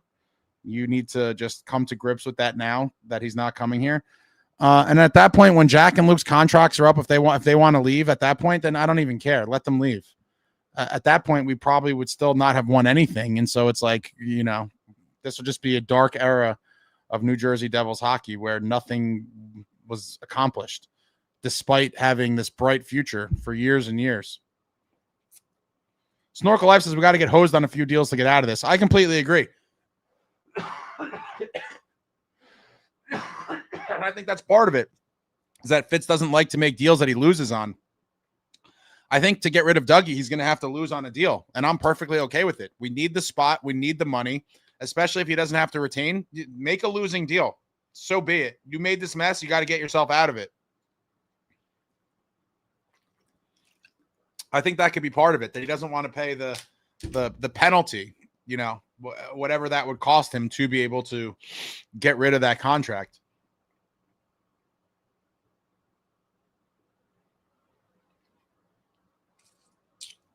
As I said, maybe Quinn would have given this team an emotional boost. Fitz really blew it. Yeah, I mean, he would have given the team an emotional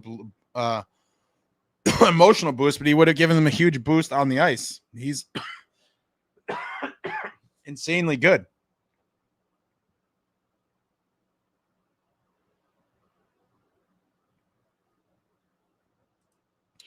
David said, I still can't believe we got shut out tonight. How does a team with arguably 5 30-goal scorers not light the lamp even once? Damn, we are so rock bottom. Well, they're like theoretical 30-goal scorers, right? Or one-time 30-goal scorers. I wouldn't be surprised if we don't have it. It seems like we might not have a single 30-goal scorer this year. that may be the case. An inept offense. Everyone gone ice cold all year long. Not Tosh. I mean, you see the players on Minnesota talking about how amazing it is what their GM did getting Quinn and how uplifting it was. It would have totally brought us emotional boost. Well, that's Billy Guerin, kids. That is a slick GM. Billy G getting it done. Tim Sharp says the Quinn ship has sailed unless we steal his current GM and then we have a chance. Yeah, Billy Guerin. What could we say? Billy G is just the man. The absolute man.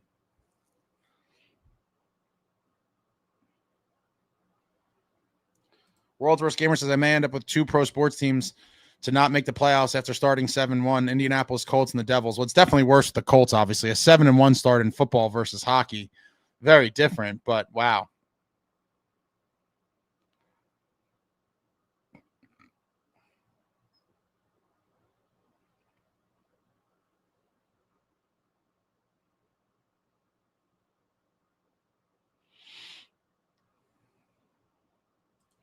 David says, I might be jumping the gun, but enjoy Jack for the next 4 years. Nico will leave next year, and Jack in 2030. The start of the core decline is about to happen in the next 6 months. I think it very well could be, which is why I've been saying win now since that 22-23 season, and everyone acted like I was crazy, or most people did anyway, that I was so crazy, and the Devils are so young, and acted like everybody was 18 and 19 years old, and we had years and years and years to try to build a competitor. Meanwhile, the years just went right by everybody's face, and here we are now talking about the end of a core. I hate to say I told you so, but I did tell you. Robert says, don't be surprised if Fitz fires Keefe just to save his ass. He shouldn't be allowed to. He should absolutely not be allowed to scapegoat Keefe. If that happens, I will be more disgusted with the franchise than I already am, and I didn't think that was possible. If they fire Keefe, it'd be insane.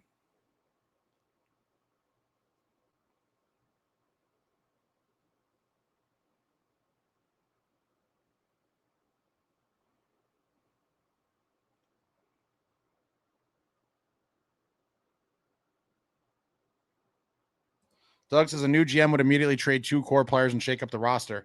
Well, maybe not 2, but even trading 1 and shaking it up. I think trading 1 would be a big shockwave to the team. Now, would that immediately result in the team being better? I mean, that you can't say yes or no, but it certainly would be a signal that change is here. And maybe that's what they need to kind of get it back on the rails. But I do believe a new GM would trade at least one of them. Trading 2 of them is a little much, I think, but trading one of them definitely would probably happen.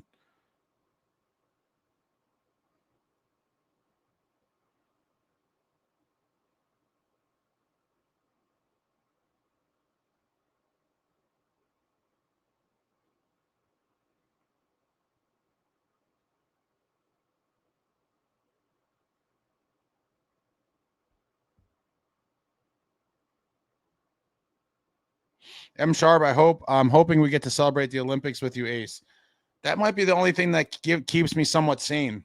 If Team USA could win the gold this year, that would be something special. I would love to see it. Now, it's not going to be quite the same. It's not going to bring me the same joy as the Devils winning a cup, but it's a nice consolation prize. I would love to see it happen.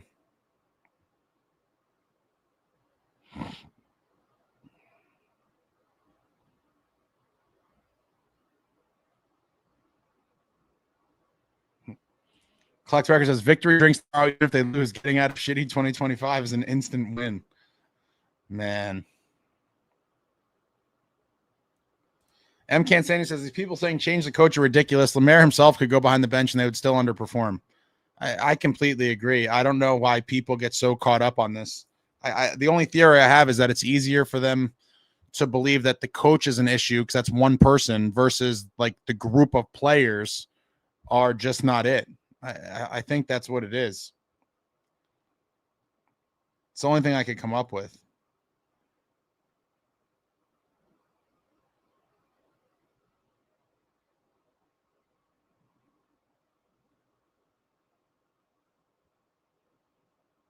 Alan said, Ace, I'm sure you've heard the old saying, the team is not going to fire 18 players. It's a lot easier to fire one person, the coach.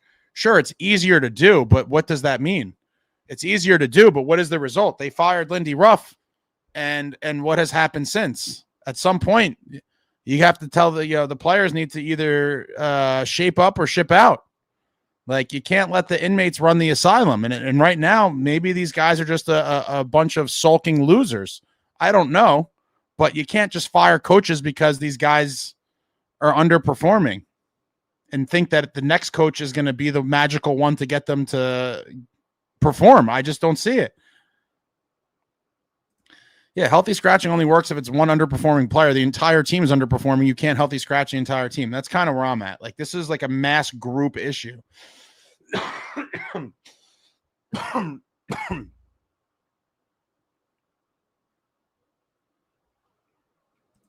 SJ says, you fire the coach, new coach, same results, then what? Exactly.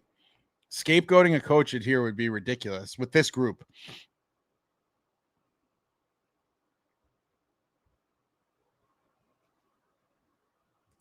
Wash Up says, I can totally blame Keefe for putting Nason on power play 1 instead of Grits or Grits with Hughes instead of Palat. Are we going to ignore that? This is just, but there's no proof that the intended result or a better result would happen. Not to mention that this team is getting obliterated. Let's be real. They lost 4-0. None of these things are changing anything. The team is just so bad right now that you could try to, pinpoint all these little things. It's not going to make a difference in the grand scheme of a 4-0 loss. Wow. It's crazy how many people are starting to take on the anti-Keefe mantra here, though. It's really, that's how you know the organization is just poisonous. That so many people are buying the Keefe stuff. It's crazy. It's sad, really.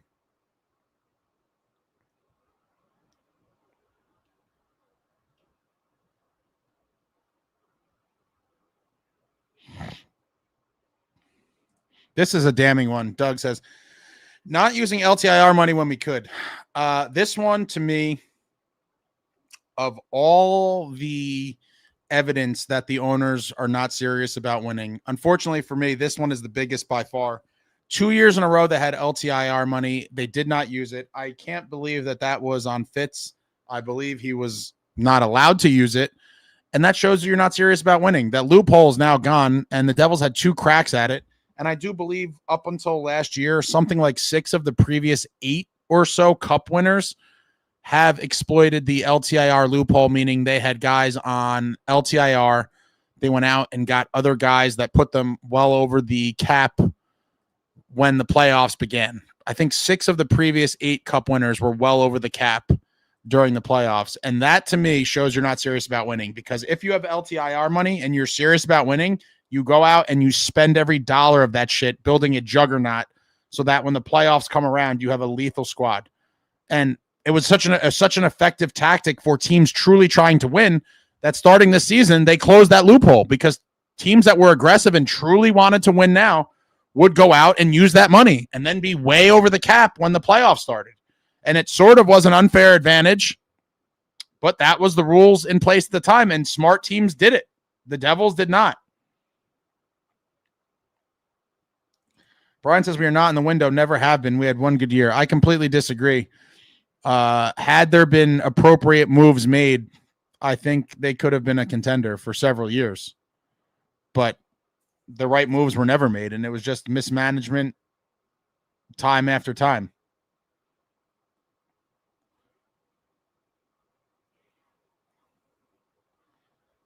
Richard says he made 14 bad moves that are showing themselves this year. The 14 no move clauses and drinking Smirnoff over kettle and a Schlitz over a Stella.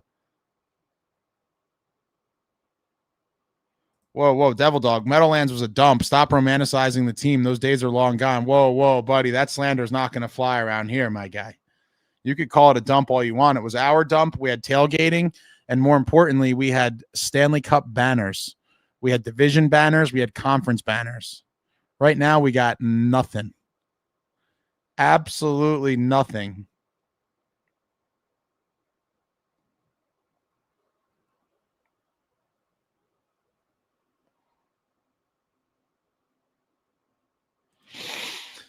John Faces, I am convinced that the future is dead and starting to question if there even is or will be a future for this team and franchise. I think the team will always be here because the owners own the arena. So I think it's too advantageous to even consider moving them. I mean, my God, how horrible that would be. I can't see them ever moving, at least anytime soon.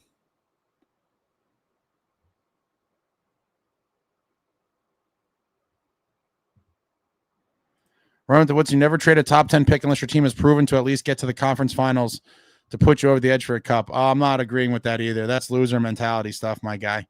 Oh, what? So you're going to have a top 10 pick, and then we're going to start talking about the window opening in 2032 when there's going to be no one left from this current team? I mean, what are we talking about?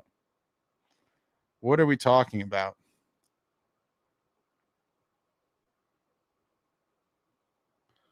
Carlos says, when you see a fire Tom Fitz sign at a game, just know that'll be me. Hopefully it sparks something. Nice. Good luck to you. You might have to smuggle that thing in.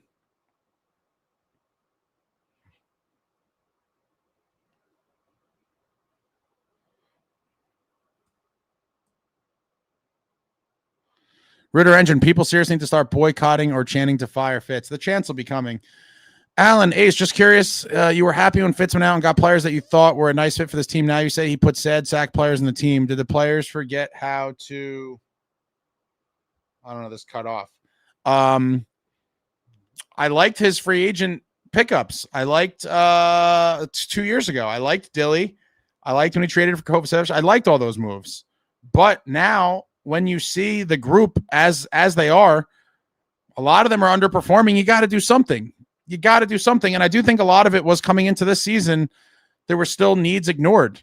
Again, Toffoli never replaced, never got a true 3C, never got any more snarl. He went with his heavier, edgier, more violent thing, got a few guys that fit that bill and never brought in another one.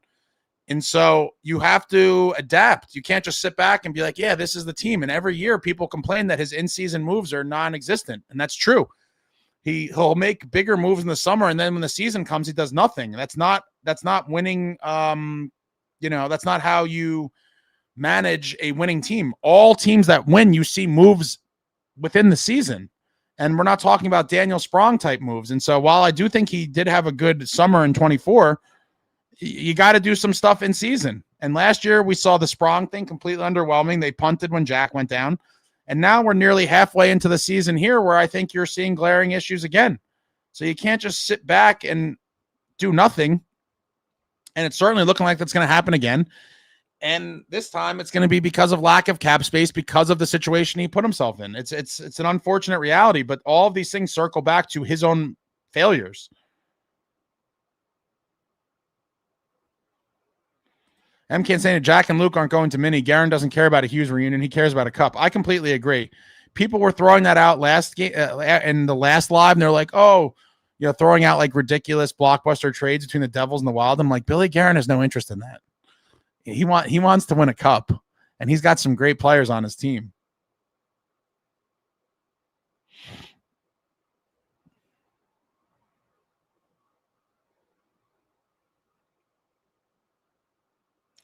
Stanislav says, I love this team, but I dislike their front office. I'm completely with you. The front office is disgusting.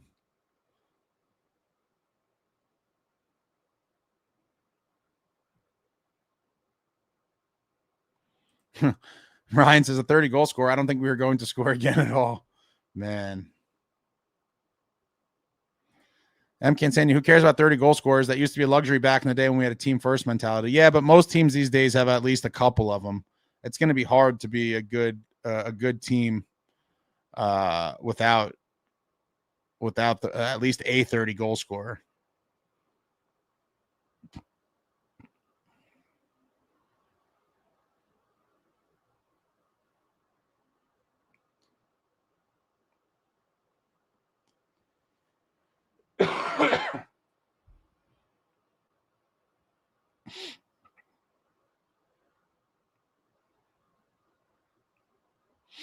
David S. Ace, do you think if Shanahan got the chance for GM, he'd even take it? He won his cups in Detroit and tried to rebuild the Leafs. Don't you think he just wants to relax at this point in life? No. Shanny's a competitor. If they offered Shanny the job, well, I guess here's the only thing. It would depend. Would Shanny want a GM job in this league? I believe so. I do think he could have, because he's not a dumb man, he might not want to live in the restrictions that may be in place from the ownership group. I don't think he's going to be the yes man that Fitz is. And if he gets that sense, he might say, this opportunity is not for me.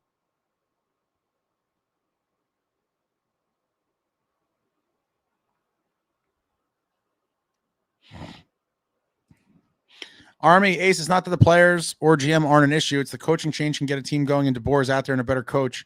Keefe isn't a long-term answer, in my opinion, anyway. But why? But why is that?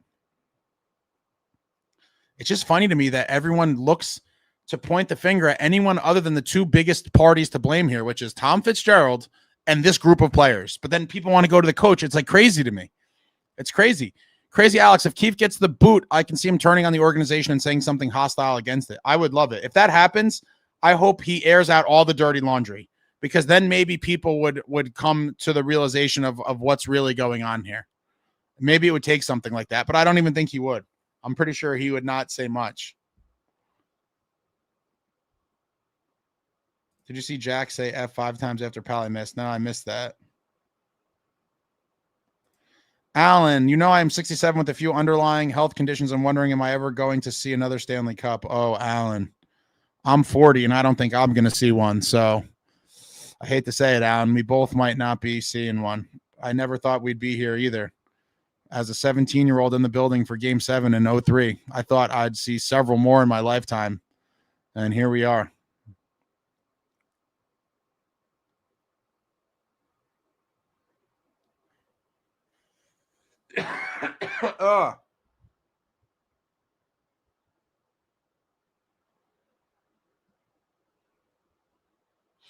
Trevor 95 is unfortunately more likely Keefe gets fired than Fitz.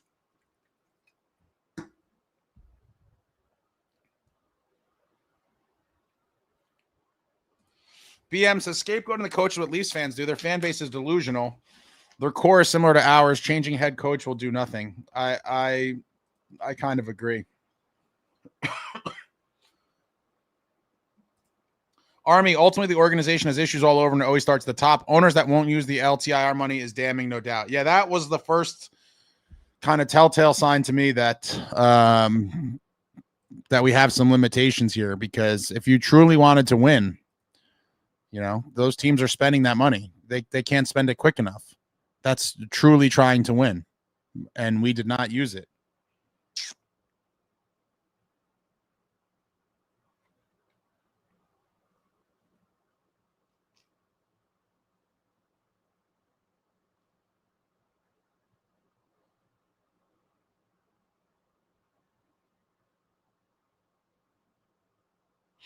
Jeremy Popper, DeBoer did not do well round 1 here. Another, I like my guys and young guys get screwed. I mean, he brought us to the Cup Finals, though. I mean, what more do you want?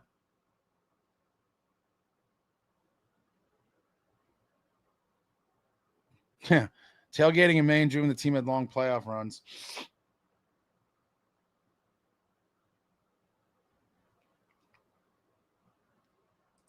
Richard said, Meadowland's greatest place of all time. That was our barn, and we won. I'm 63 and would take that so-called dump in 2 seconds. Oh, so would I.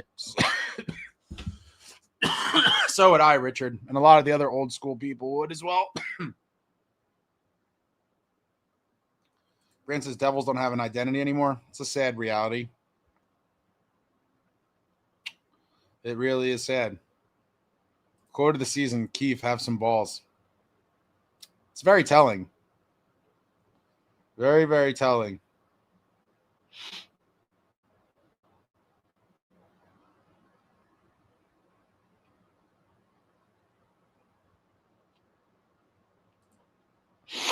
Richard, tailgating the cattle walk over Route 3. I was one of the 413 that showed up during the blizzard. That place was great. Oh, you were there for the blizzard game?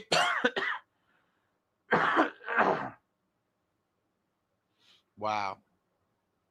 I thought it was like 381. I always forget the number. 334. It's the 334 club. Jersey roots with a random never get married.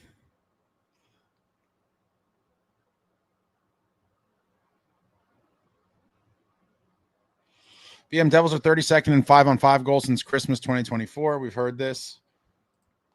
Devil Dog says 50,000 people claim to be at that Calgary Blizzard game. Yeah, the 334 club. Ritter End says extending Mark in October was absolutely malpractice. Even if it was, which it may end up being, that still doesn't have any impact on this season, right? So when you look at this season, like that has nothing to do with this season. That's definitely when you're talking about, the body of work of Fitzgerald overall, you could bring that up, but that doesn't hamper the team in any way for this particular season, which all the other situations are kind of, yeah, all the other things are at work here.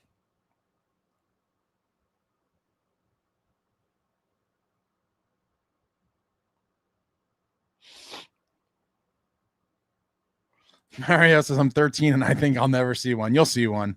You got a lot of years ahead of you, young man. You'll see it. Brendan says I'm 17 and I'll never see a cup. I just know it. Devils will be in Quebec in 10 years. I certainly hope not.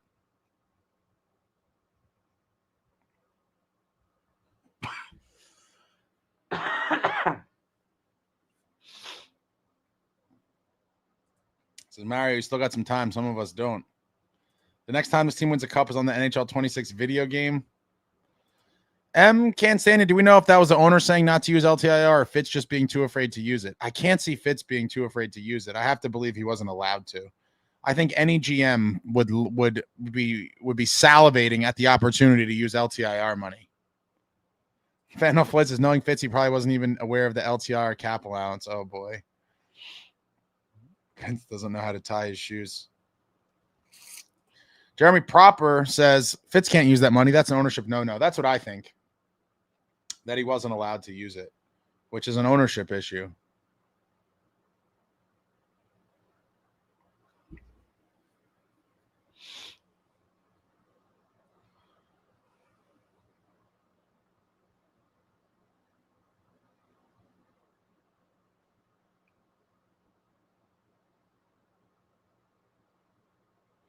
M. Cansania, DeBoer did have a rep for not giving young guys a chance. He dicked around with Adam Larson quite a bit. He also got us to a cup finals. Brian, thank you for the super. Would it be fair to say that bad officiating played a big role in costing the Devils Game 6 of the 2012 Stanley Cup Finals? That game still sticks in my craw. Yeah, obviously, Brian. That Steve Bernier call was complete bullshit, and that ended the game. Honestly, if the Devils won that game, I think we all believe, if somehow they won that game in LA and brought it back for Game 7 at the Rock, that there was no way the Devils were going to lose Game 7 at the Rock. And so I have to say, I think, and I don't think it's being a homer, that major boarding in Game 6, would they score 3 goals on it? I mean, the game was over right when it started. I mean, in a potential cup clinching game, when you get a power play like that and you score 3 goals on it, like, game over. You're not going to blow that lead with the cup in the building. And so that was it. So 100% that cost us, Brian. One that will forever sting, obviously. One of the more painful ones to look back on. I remember it vividly. As soon as they made the call, I was like, oh my God, we're so screwed. Like, you hope to just only give up 1, I guess. At the time in my head, I was like, if they can only give up 1, that would kind of be a win. But then they gave up 3, I think, and it was over. Completely over. Game, set, match. Lost the cup. Would have been sick to pull that game out and drag them back to the Rock for Game 7. That would have been phenomenal.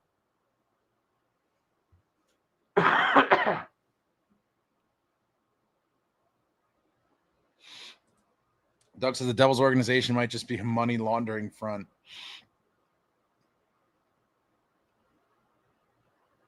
Man.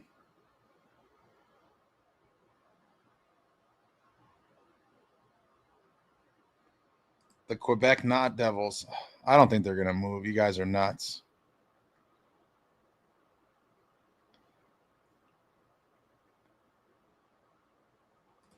I know it sounds like BS, but I asked Weeksy about the LTIR money, and he said it was ownership. I mean, that would make sense to me. Where did you ask Weeksy? Would you ask him online?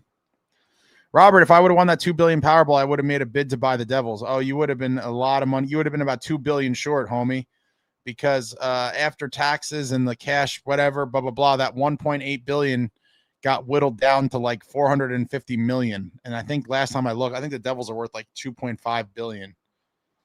Yeah, it sucks. I used to dream about winning the Powerball and buying the Devils too, back when there was enough money to do it. Now sports teams are worth so much that you're not going to be able to pull it off. Winning a Powerball.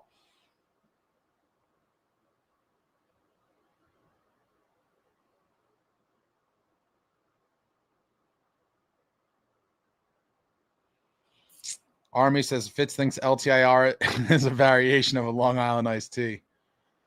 Oh, man.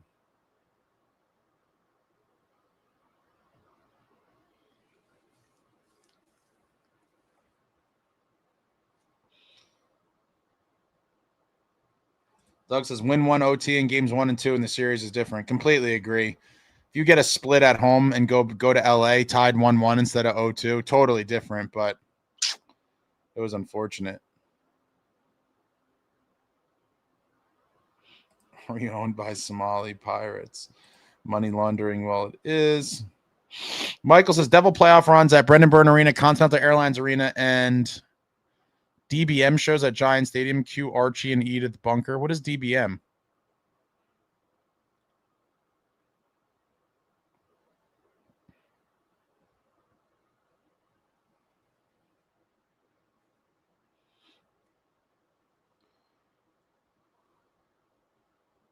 Richard says, Ace, New Year's resolution for you to consider.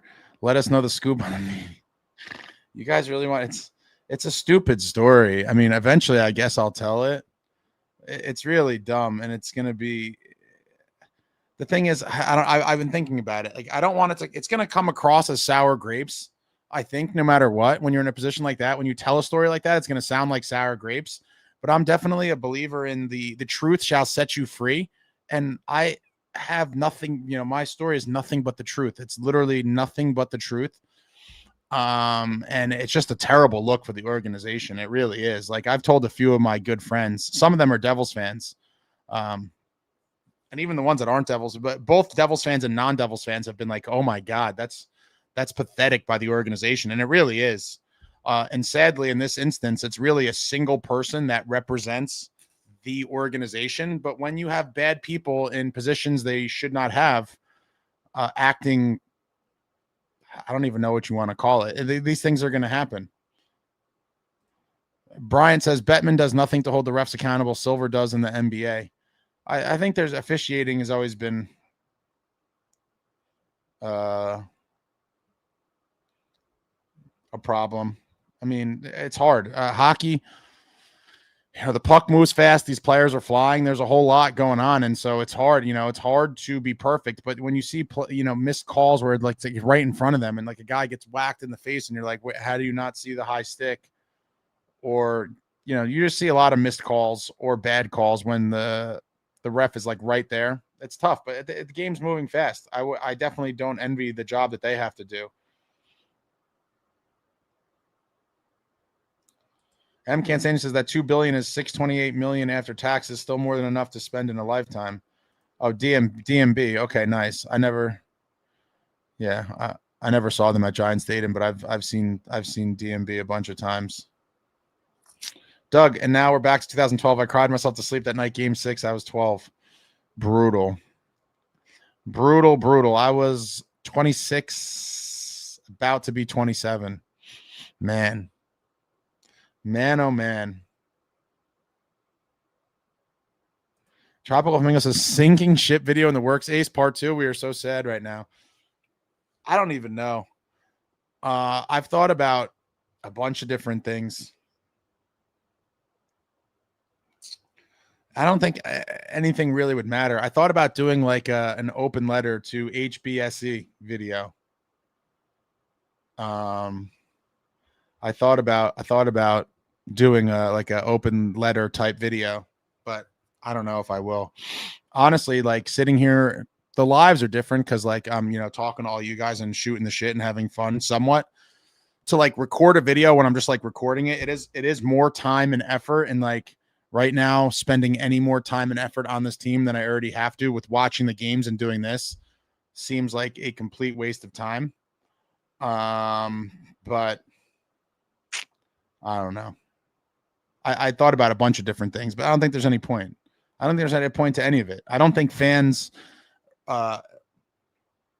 any initiatives will actually make a difference. I think, like someone pointed out earlier, the only thing that would make a difference is if, people in mass stopped going to games and spending money and they felt it that way. I think that would be the only thing. Crazy Alex says, damn, it must have been that bad. Jersey Roots, it's not a stupid story. It's just tell the world. No, eventually I will. Eventually I will. Must have been one of Fitz owner's minions. Richard Ace, I know it pisses you off, but it pisses me off for you and your crew here. It's good to vent. Come on. So in regards to how the person was acting, would it start with a W? I don't know what that means. SJ says we're on your side. Yeah, I appreciate that, but unfortunately, that doesn't help in this scenario. M. Cansania, immediate years after 2012 are very dark. Zach leaves after the cup run, then Covey retires, maybe even more depressing than recently. Man, Zach really was such a beast. What a player. What a player. Never had another guy like him. Went to the dirty areas. Pound for pound, one of the toughest Devils of all time, in my opinion. And Kovalchuk was just a horse. We've never seen another one like him either. That guy had Ferrari speed in a Hummer H1 body. Just could blow guys up. Guys would bounce off him. He was just... Covey was electric. Unbelievable. David, A's probably a weird question, but when you watch Devils games on TV, do you watch the commercials or walk away? Most of the time I do walk away. At commercial breaks is when I'll like take a leak or go get a drink or do something. So most of the time I am not watching the commercials. Robert, that 2012 team was still one of my favorites. I don't know why. Well, I mean, they were a fun team to watch, and they went on a cup run. And they had a lot of exciting players at the time.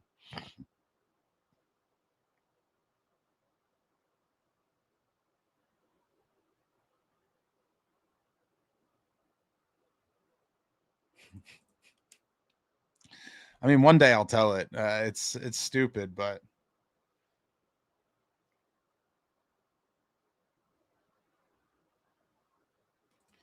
Quick had the single greatest goalie postseason of all time. That's why the Kings won. Yeah, they were a good team, man. Dustin Brown, Kopitar, Doughty, Quick. I know what you're saying now. I got you. You're saying world's worst gamer. Thumbs up. Thanks, Stanislav. Hit the thumbs up for your boy. Embracing Night. Parisi's career would have been amazing if he stayed, man. That one still hurts. Yeah, he would have had his jersey retired for sure. He would have had a jersey retirement as a lifelong Devil had he stuck it out. Covey Parisi was the ultimate combo in OT and shootout. They were lethal. John Fay, I feel like 2012 was the last year of the real New Jersey Devils before the downfall. I completely agree.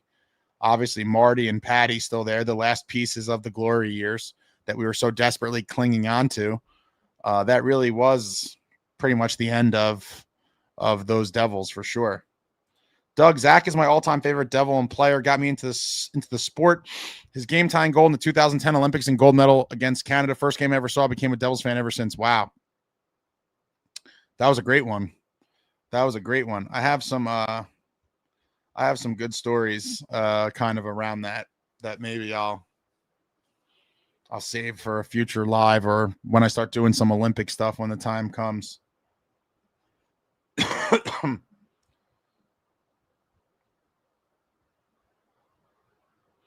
M. Cansani, the 2012 season was magic. The Covey TKO on Shen was classic. Oh, man. Imagine Jack doing that. There's no way. Covey is a monster of a man.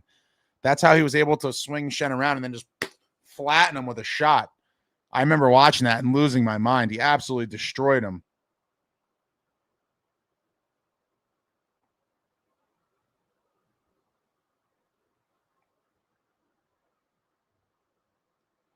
The weightlifting lab, no balls, no physicality. This team is just soft. Separate the man from the puck, and you can go the other way with your speed. It's nice to dream. It is nice to dream. Team who says I was 22 in 2012. I cannot believe how bad this franchise has fallen. Neither can I. Neither can I. Dude, I wasn't even born for either of those Parisi moments. Yeah. The super young folks have seen nothing but pain and misery. I was literally born during the finals in 2012, just missed the end of the golden era. Wow. Wild. I do feel bad for the young people. All right, folks. We're going to start winding down. I'm like wide awake and furious on New Year's Eve. Hit me with some whatever you got here. I'm enjoying the people just throwing out random reminiscing moments. I like the suggestions if you have any. I do appreciate suggestions. Anything else you got? And I'll eventually start winding it down. Shout out to everybody that came out for this gut-wrenching post-game live. I feel like I'm going to throw up my dinner. But throw out the suggestions, whatever you got. I'll be back in 2 minutes. Going to use the bathroom real quick. And I'll be right back. I need another water. I got to stay hydrated. Be right back.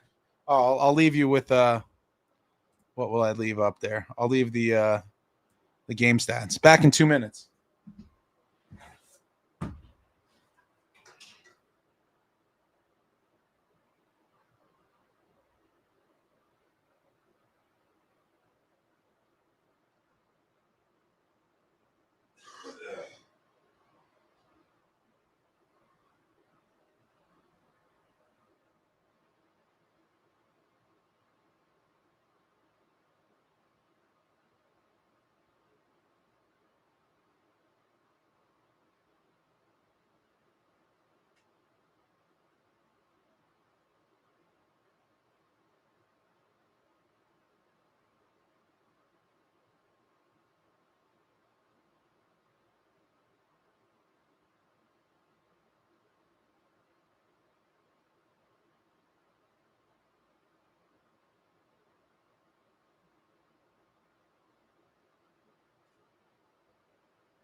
Huh.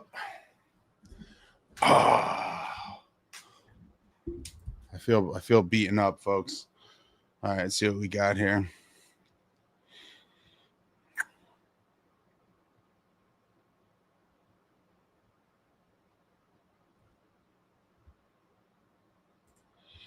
Brian, the 2009 Devils team could have won the cup had they not melted down in Game 7 against Carolina. I had high hopes for that team too, man. That was a gut wrencher. I was at that game. I stayed in the arena probably for like 20 minutes after the game ended. Everyone was running out, and I just sat there stunned that they collapsed like that. And it was pretty terrible. That one really seemed like a lost opportunity. Kobe had them tree trunk legs, monster status. Big fella. Big, intimidating fella with speed, the cannon blast shot, the hands. He had it all. Was the 09 team that good? I mean, they were pretty damn good.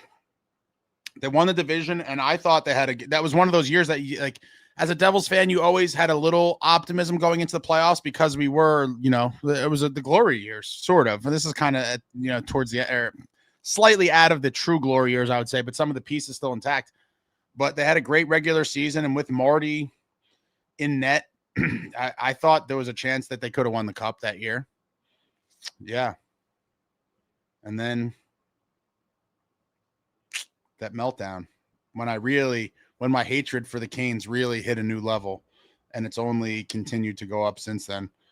John Fay, what I wouldn't do to return to the golden good old era of the Devils. Yeah, that makes all of us. Good night, world's worst gamer. Doug, the main difference back then, Lou did not give up who played for the team as long as they won. It was all about the crest on the front, not the name on the back. Oh, my God, you guys bombed comments in here. Heartgrim Ace, I'm assuming this is 30. I'm 30 and genuinely contemplating whether or not I'll see them win. I thought 22-23 was the year. It was too early, but they should have been pushing for the next steps the following years, and here we are regressing. Alex, I was 5 in 2012, so I didn't discover hockey yet. Yeah, you poor young folks. All you know is pretty much pain and suffering. It's brutal. Timu says, I feel worse for us because we know this is wrong. This is not a winning franchise anymore. How the mighty have fallen, right? Embracing night. Looking forward to the post game tomorrow. Maybe if we get shut out again, we get a new GM. Oh, my God. I hope we don't get shut out. We're not getting a new GM no matter what, guys. I've come to the realization that we're stuck with this guy.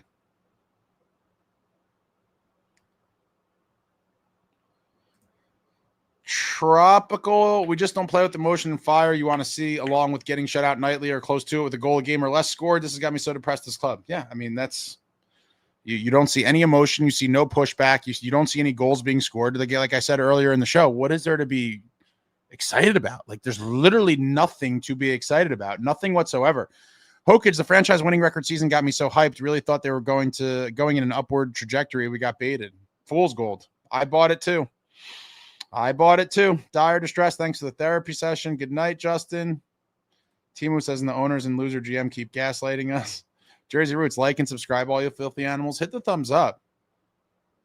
Thirst for War. Kovalchuk was an Ovechkin-sized player, skill and size. Yeah, he was. I don't think we're ever going to see another one like him. I freaked out when we got Kovalchuk. He was one of my favorite players, non-Devils players in the league at the time. And to get a guy like that in his prime, oh, my God. I went ballistic. Me and a couple of my boys went to McDonald's to celebrate. I'll never forget it. Richard says, I refuse to take a dirt nap until this team wins another cup. Oh, man. Michael, night ace. Hopefully Victor drinks tomorrow. I hope so. I've been sipping on loser beverages for entirely too long. 15 giveaways. Who are we, the New Jersey Santa Claus? Oh, man. I've heard that there's like a Josh Harris scammer X account. Someone told me about this.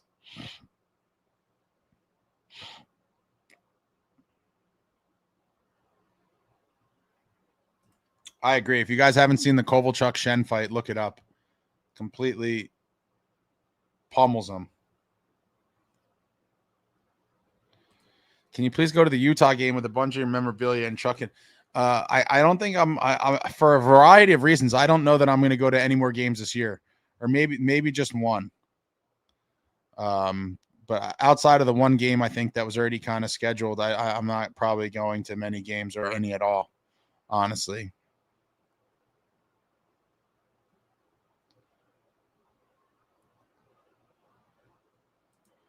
M. Sharp, I wonder how ownership changes over the years has changed. For instance, was it more single owner or owners in the past in the NHL? I think it was more like single owners. But now as the values keep getting higher and higher, they're going to start leaving hands of individuals or families and start going towards these corporate conglomerate types. And I think you're going to see some other teams kind of get stuck with the reality the Devils fans are living in now. Ownership groups that are just looking to get your money and don't give a shit about winning. So John McMullen owned the Devils in 1995 when they won the Stanley Cup. And I'm pretty sure he still did. Also, he did sell it to Yankee Nets. I think it was Yankee Nets. And so Yankee Nets owned it in 2000 and I think in 2003.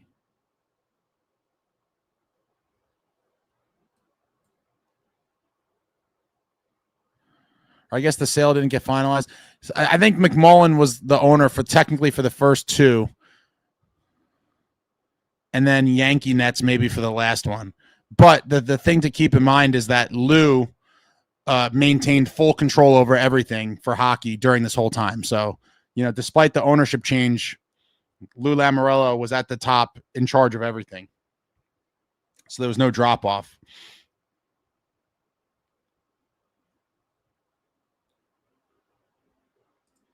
Brian says 95 to 2003 was the golden era of the NHL. Devils, Avalanche, Red Wings, and Stars dominated the league.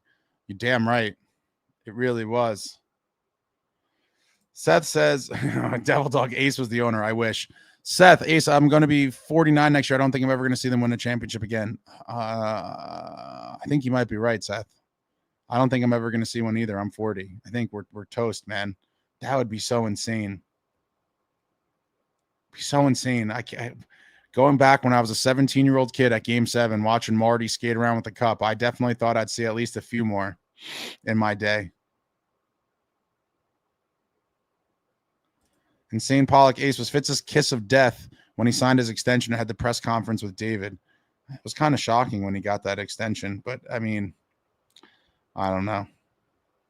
I'm just hoping for brighter days for this franchise, but as it goes on, it seems like we're getting further and further removed from this franchise that some of us old timers grew up watching.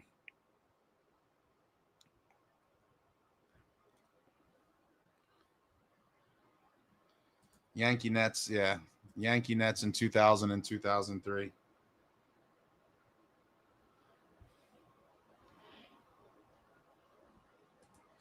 Brian says, just don't take blood money from the Saudis. WBD is at least showing some backbone with that. What is WBD? Lou.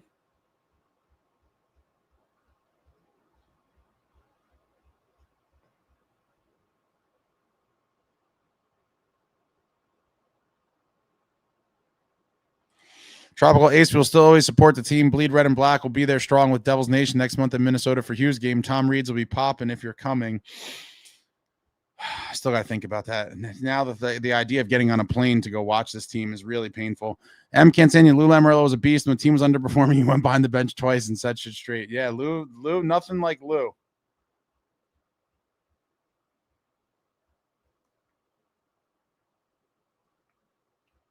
Nobody like Lou.